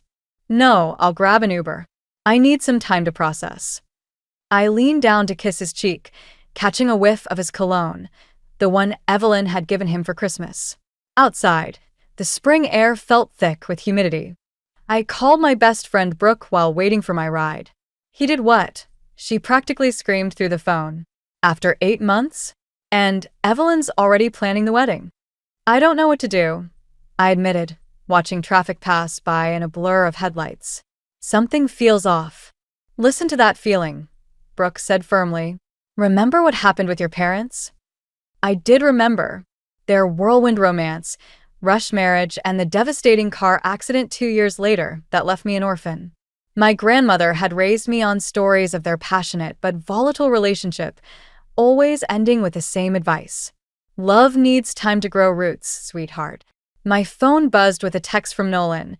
"Mom wants to have lunch tomorrow to discuss wedding details. She's thinking the Grand Plaza Hotel." Before I could respond, another message came through. "She's so happy about this, Cass. Please don't disappoint her." Something cold settled in my chest. Not "please don't disappoint me" or "what do you think," but "don't disappoint her." As my Uber pulled up, I realized 2 things with startling clarity. I wasn't ready for marriage, and more importantly, I wasn't the only one saying yes to this proposal. I was just the only one being asked. The Grand Plaza Hotel loomed over me like a gilded prison. I smoothed my dress, the one I'd rushed to buy this morning because nothing in my closet was appropriate for the occasion, according to Nolan. My engagement ring felt heavy on my finger, a weight I still wasn't sure I wanted to carry. Evelyn Hayes sat waiting in the hotel's restaurant, perfectly poised in a cream-colored suit that probably cost more than my monthly rent. Her smile reminded me of a nature documentary I'd once watched about predators. "Cassidy, darling." She air-kissed my cheeks. I took the liberty of ordering champagne. "We simply must celebrate properly." "It's noon," I said, settling into my chair. "And I have a shift at 6. "Nonsense. Once you're married to Nolan, you won't need to work those dreadful hospital hours. We've discussed it, and he agrees it's best if you cut back." My fork clattered against the plate. "You've discussed my career?" "Of course." She waved her hand dismissively. "Nolan needs a wife who's available, not exhausted from dealing with other people's emergencies.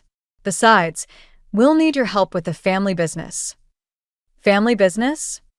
This was the first I'd heard of it. "Oh, didn't Nolan mention? We're launching a new tech startup. He'll be CEO, naturally, but we'll need someone to handle the social aspects. Charity galas, investor dinners." She paused, examining me with barely concealed doubt. "Though we'll need to work on your presentation first." The waiter arrived with champagne, and Evelyn immediately took control, pouring generous amounts into both our glasses. "Now, about the wedding. I've reserved the Grand Plaza's ballroom for June 15th. The guest list is around 300. 300. I choked on my sip. "That's not what we—" "Darling, this isn't just about you. The Hayes name carries certain expectations. Speaking of which," she reached into her designer bag, pulling out a thick folder. "Here's the prenuptial agreement. Standard stuff, really.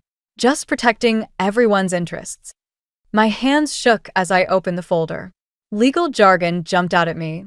Relinquish rights, separate property, financial obligations. "There's also a clause about maintaining certain social obligations," Evelyn continued, her voice honey-sweet but her eyes sharp. "Monthly family dinners, holiday traditions, that sort of thing. And, of course, the requirement to participate in family business ventures." My phone buzzed, a text from Brooke. "How's lunch with Satan?" I wished I could tell her just how right she was. "I'll need to have my lawyer review this," I said, closing the folder. Evelyn's smile tightened. "Oh, there's no need for that. Nolan's already approved everything. We just need your signature by tomorrow to keep things on schedule." "Tomorrow?" I stood up abruptly, my chair scraping against the floor. "I need air." "Cassidy." Evelyn's voice turned stern. "Sit down. We haven't discussed the most important matter yet." Reluctantly, I sat. "Nolan's father has been trying to contact him," she said, her composure cracking slightly. "I need you to understand something. That man abandoned us, left us with nothing. Nolan doesn't know this, but I'm still paying off debts from that time. My son's support is all I have." For the first time, I saw real emotion in her eyes, fear. "I'm not trying to take Nolan away from you," I said softly. "No."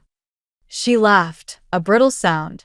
"Every decision you make, every hour you want him at that tiny apartment instead of helping with the business, every suggestion about moving away for your career, it all threatens what we've built."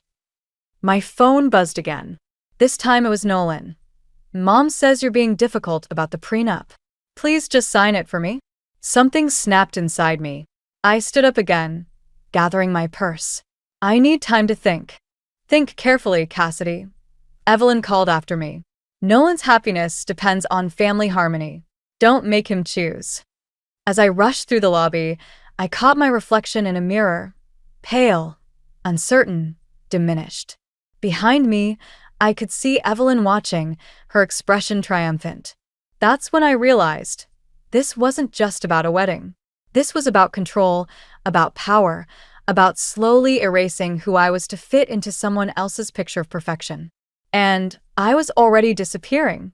Sunday dinner at the Hayes mansion felt like walking into a carefully orchestrated trap. I'd spent the past 3 days dodging Nolan's calls about the prenup, but here I was, seated at their formal dining table, watching Evelyn arrange flowers as if everything was perfect. "More wine, dear?" Evelyn's hand hovered over my glass, her diamond bracelet catching the light. The same bracelet I'd heard her tell Nolan was a family heirloom last Christmas. I'd seen its twin in a boutique window last week, price tag still attached. No, thank you. I push my glass away. I need to keep a clear head for my early shift tomorrow. Still insisting on working?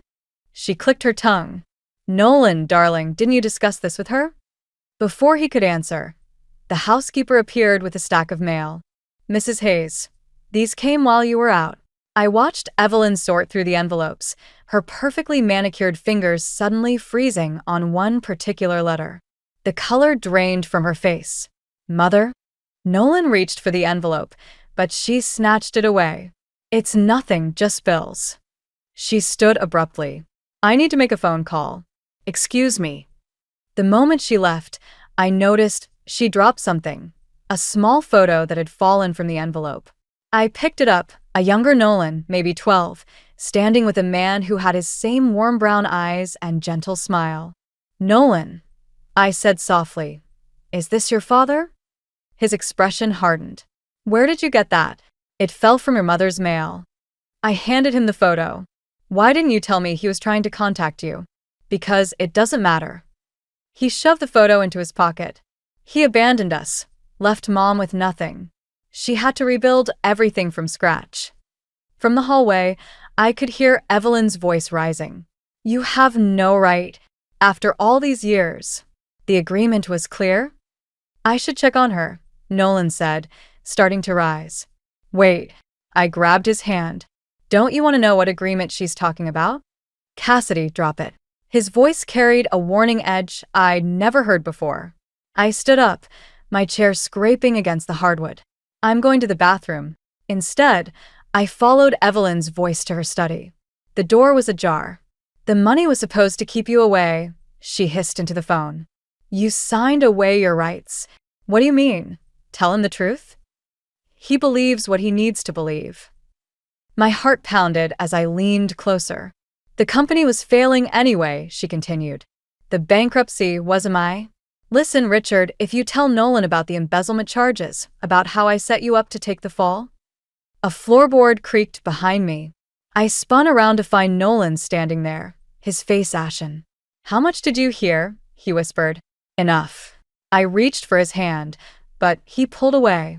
You were spying on my mother? Nolan, she's lying to you. Your father. Don't. His voice cracked. Just don't. Evelyn appeared in the doorway, her phone call apparently finished. She took in the scene with calculating eyes. What's going on? Ask her about the embezzlement charges, I said, my voice steadier than I felt. Ask her why your father really left. Nolan, darling. Evelyn stepped between us. Surely you don't believe these ridiculous accusations? This is exactly what I warned you about. Someone trying to come between us, destroy our family. I watched his face, waiting for the recognition, the anger, anything. Instead, he just looked tired. I think you should leave, Cassidy. What? I stared at him in disbelief. You're choosing to ignore this? I'm choosing family. He wouldn't meet my eyes. Maybe you should too.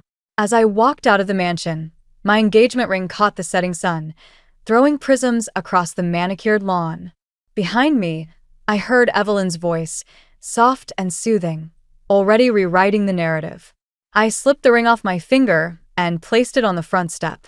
Some families aren't worth choosing, and some truths refuse to stay buried. I had a feeling both lessons were about to become painfully clear. 3 days after leaving the ring on Evelyn's doorstep, Nolan showed up at my apartment. His eyes were bloodshot, his usually pristine button-down wrinkled. I almost closed the door in his face. Please, he said, catching the door. Just hear me out. I let him in, more out of curiosity than forgiveness. My grandmother's words echoed in my head. Sometimes people need to talk just so you can hear what they're not saying. I spoke to my father, he said, pacing my small living room. He wants to meet. And nothing. Mom explained everything. He's just trying to cause trouble, probably wants money. Like the money you've been sending to your mother? The words slipped out before I could stop them. He froze. How did you? Bank statements in the prenup, Nolan. $5,000 a month? For what? You don't understand. After Dad left, my phone buzzed. A text from Brooke. Found something. Coming over now. She's not struggling financially, is she? I crossed my arms. The bankruptcy, the embezzlement charges, it was all her, wasn't it? You don't know her like I do. His voice cracked. She sacrificed everything for me. A knock at the door made us both jump. Brooke burst in, waving a folder. Sorry to interrupt whatever this is, but you need to see this. She spread papers across my coffee table, newspaper clippings, court documents, bank records. Your mother didn't just frame your father, she told Nolan. She's done this before. 3 times, with 3 different business partners. I watched the color drain from Nolan's face as he scanned the documents. Where did you get these? I'm a paralegal, remember? Public records are kind of my thing. Brooke pointed to a highlighted section. Look at the dates. Each time, she claimed bankruptcy right after major investments came in. The money disappeared, and someone else took the fall. That's why she's pushing for the wedding, I said softly. The startup she wants us to help with, it's another scheme. Nolan's phone rang. Evelyn's face lit up the screen. He stared at it, hand shaking. Don't answer it, I pleaded. Just think about what's happening here. He answered anyway. Mom? No, I'll be there soon. Yes, I know about the investor meeting tomorrow. I grabbed my keys and headed for the door. I couldn't watch him choose her again. Where are you going? He called after me. To see your father.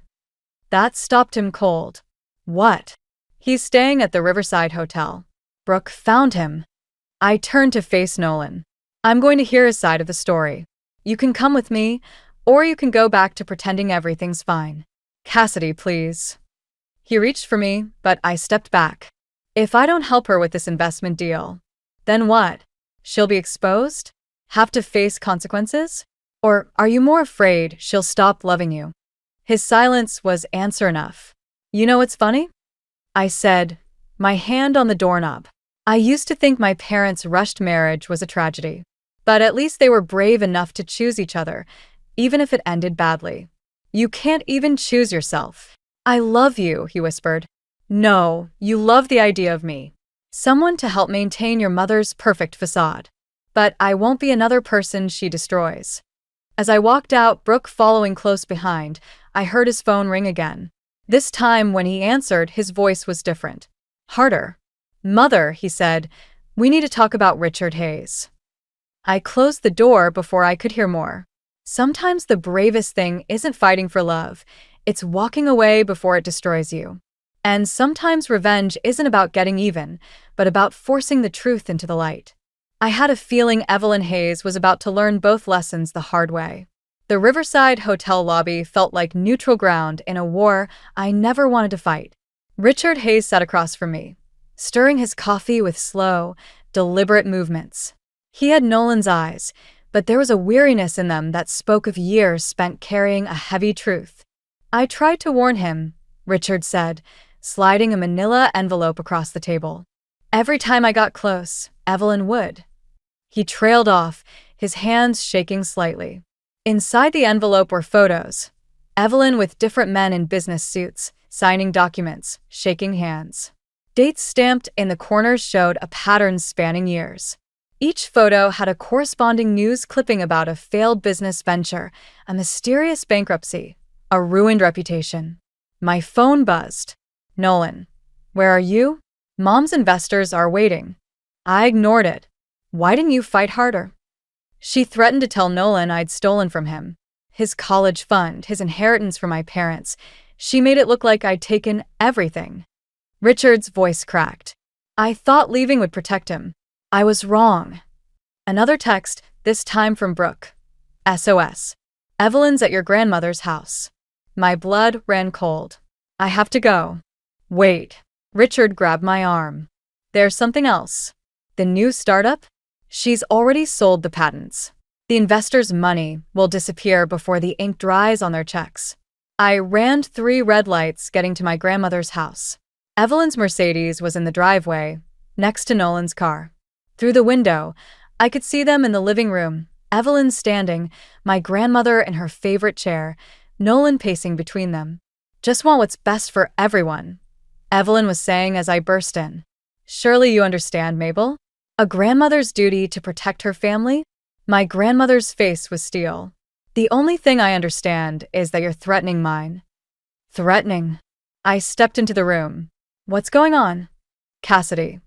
Nolan moved toward me, but stopped when I backed away. Mom says you've been meeting with Dad, trying to destroy our family's future. Your father's a liar, Evelyn snapped. Show her, Nolan. Show her what he did. Nolan pulled out his phone, showing me bank statements. He emptied the startup's accounts this morning. Everything's gone. I laughed. I couldn't help it. He didn't take anything. Those accounts were already empty, weren't they, Evelyn? The room went still.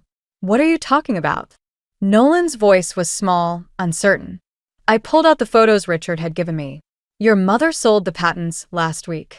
The money's probably in an offshore account by now, just like the last 3 times. That's ridiculous, Evelyn sputtered. Nolan, darling, she's obviously jealous, trying to come between us. The investors are waiting at your office right now. I cut in. Why don't we all go explain where their money's going? Enough. Evelyn's composure cracked. Nolan, if you let her destroy everything we've built, you'll have nothing. No mother, no future, no. No more lies. My grandmother stood, her voice quiet but firm. I watched my daughter rush into a marriage that ended in tragedy. I won't watch my granddaughter marry into one. Nolan stared at the photos spread across the coffee table, his world unraveling in glossy 4x6 frames. Mom, everything I did was for you, Evelyn whispered. No. He stepped back, really seeing her for the first time. It was for you. It's always been for you. My phone buzzed again. A message from Richard. The investors know. The police are involved. Outside, sirens wailed in the distance, growing closer. Evelyn must have heard them too. Her face hardened as she reached for her purse. Nolan, come with me. We can explain everything, start over somewhere. Stay, I said softly. Not a plea, but a challenge. He looked between us, his mother by the door, me by the window, years of lies hanging in the balance. The sirens grew louder. Sometimes revenge isn't about winning. Sometimes it's about forcing someone to finally make a choice. The police lights painted my grandmother's living room in alternating red and blue. Nolan stood frozen between his mother and me, the weight of years of lies visible in the slump of his shoulders. Darling, please, Evelyn's voice cracked. Everything I did was for us.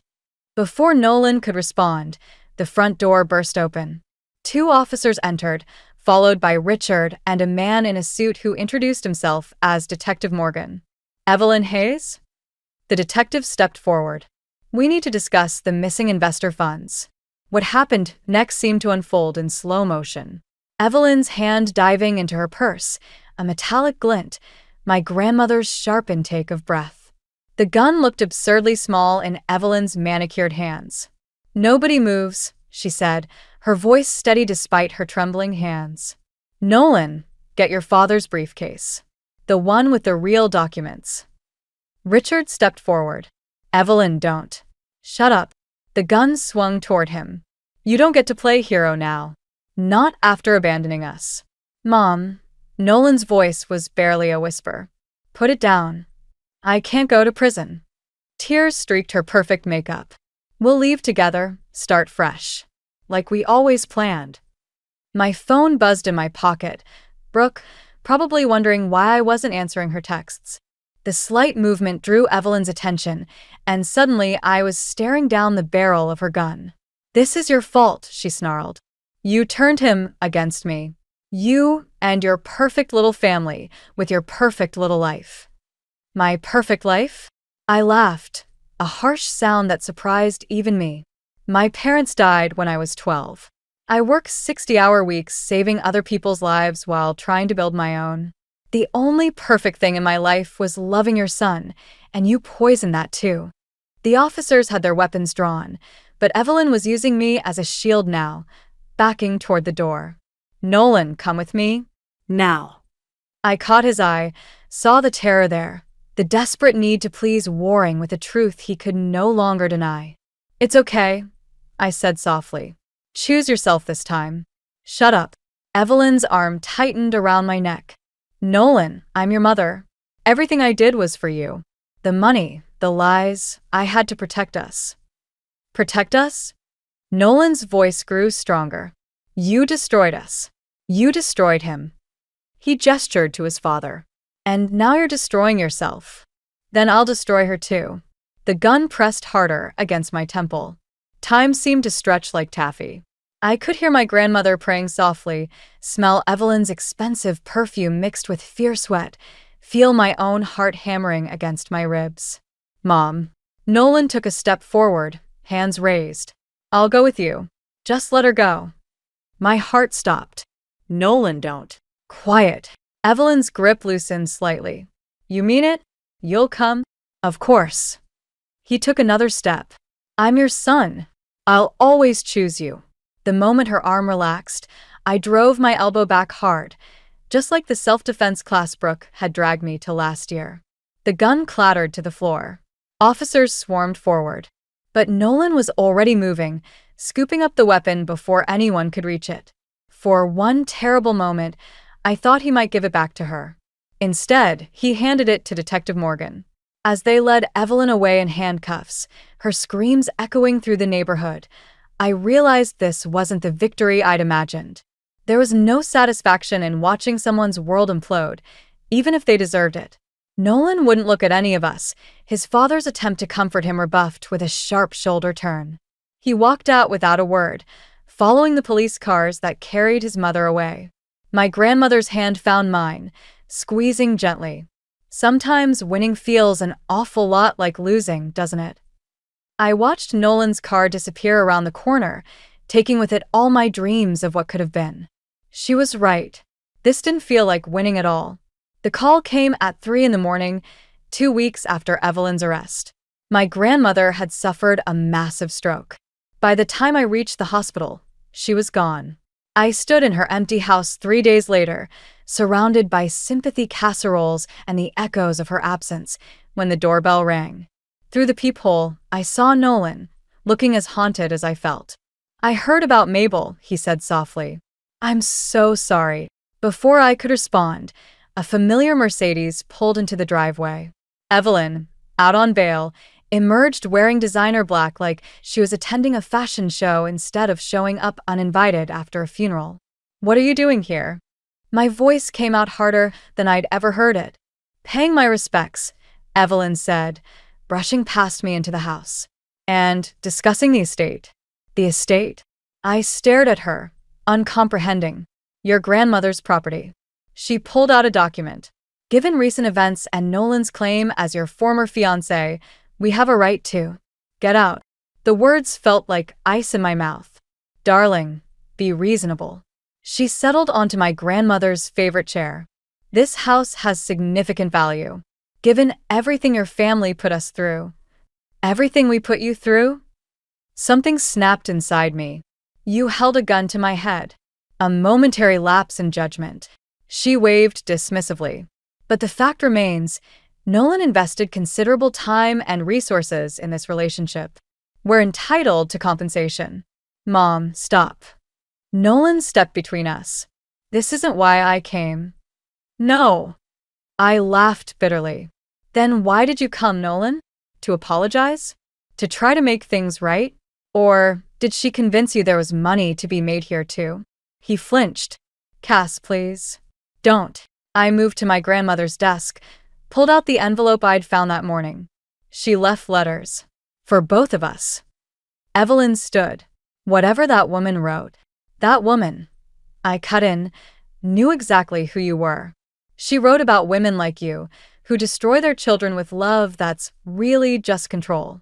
She wrote about men like Nolan, too scared of losing their mother's approval to ever become themselves. How dare you? She left me everything. I held up the will. The house, the savings, everything. And she left something else too. I pulled out a USB drive. Recordings. Of every conversation she had with you, Evelyn. Including the one where you threatened to ruin my career if I didn't break things off with Nolan. The color drained from her face. You're lying. Am I? Should we play them for your son?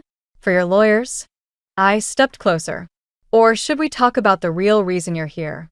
The money you still need to pay back those investors? Nolan, she turned to him, desperate. Tell her to be reasonable. Tell her. No. His voice was quiet but firm. No more telling people what to do, Mom. No more schemes. No more control. She staggered like he'd struck her. After everything I sacrificed. You sacrificed nothing, he said. You took. From Dad, from me, from everyone.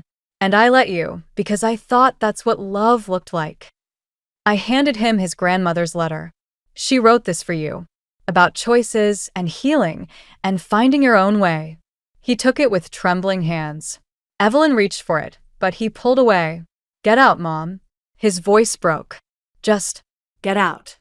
After she left, we stood in silence, the weight of years of manipulation settling between us like dust. I'm sorry, he finally said, for everything. I know.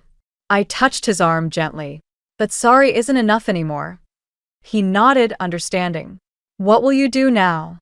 I looked around the house, at the photos of my grandmother, at the life she'd built from broken pieces. I'm going to honor her legacy, help people heal like she did, but mostly, I'm going to live on my own terms. And the recordings? Insurance, I said simply, against anyone who tries to take that away from me again. He left quietly, taking his grandmother's letter and the last pieces of our shared future with him. Sometimes revenge isn't about destroying someone else's world. Sometimes it's about protecting your own. 6 months later, I stood in my grandmother's garden, my garden now, watching autumn leaves dance across freshly turned soil. The community garden project had transformed the once private space into something bigger, something that would have made Mabel proud. Look who made the news, Brooke said, approaching with her phone extended. The headline read, Tech entrepreneur Evelyn Hayes sentenced to 15 years. I kept digging, focusing on the rhythm of the spade hitting earth. And Nolan testified against her. Started his own company, legitimate this time. He's been asking about you. The autumn wind carried the scent of chrysanthemums, my grandmother's favorites. I'd found her final letter yesterday, tucked inside her old recipe box. My dearest Cassidy, she'd written. By now you'll understand that revenge isn't about destroying others, but about refusing to let them destroy you. Your parents rushed into love and lost themselves. I watched you almost do the same, but you're stronger than that. You always were. A car door slammed nearby. I looked up to see Richard Hayes walking through the garden gate, carrying a box of seedlings. The community center kids are ready for their gardening lesson, he said, setting down the plants. Though I warn you, they're more interested in playing in dirt than learning about proper root systems. I smiled, remembering how this unlikely partnership started. After Evelyn's arrest, Richard had been lost, seeking redemption. When I mentioned turning the garden into a community project, he'd volunteered immediately. Now he taught coding classes at the center while I handled the garden program. Miss Cassidy. A group of children burst through the gate, followed by their parents. Among them was a quiet boy named Marcus, whose mother reminded me of myself at that age, working double shifts, trying to build something stable from chaos. Today we're planting hope, I told them, holding up a seedling. Sometimes things have to break down completely before they can grow into something beautiful. As the children dug their hands into the soil, I noticed a familiar figure by the gate. Nolan stood watching, uncertainty written across his face. He looked different, older, maybe, or just more himself. Can we talk? He asked softly. We walked to the edge of the garden, where my grandmother's bench sat beneath an old oak tree. The same bench where she'd warned me about rushing into marriage, where she taught me that love should nurture, not consume. I'm selling the Hayes mansion, he said, using the money to start a foundation for financial literacy education. Help people spot schemes like moms before they lose everything. That's good, Nolan. I miss you. The words hung between us like autumn leaves, ready to fall. I know. I touched his hand gently. But sometimes missing someone isn't enough reason to try again. He nodded, understanding in his eyes. You were right, about everything. I needed to choose myself before I could really choose anyone else. A child's laughter rang out across the garden. Marcus had discovered a worm, holding it up triumphantly while his mother watched with tired but happy eyes. Your grandmother would have loved this, Nolan said, gesturing to the transformed space, taking something painful and making it heal others. That's what she did for me. I stood, brushing dirt from my jeans. And now it's what I do for them. He left quietly, leaving behind a small envelope. Inside was a donation to the community center, made in Mabel's name. Some might call it karma, others might call it redemption. I called it growth. Later, as the sun set and the last families left, I sat on my grandmother's bench reading the final lines of her letter. Love isn't about perfect moments or grand gestures. It's about choosing yourself first so you have something real to give others.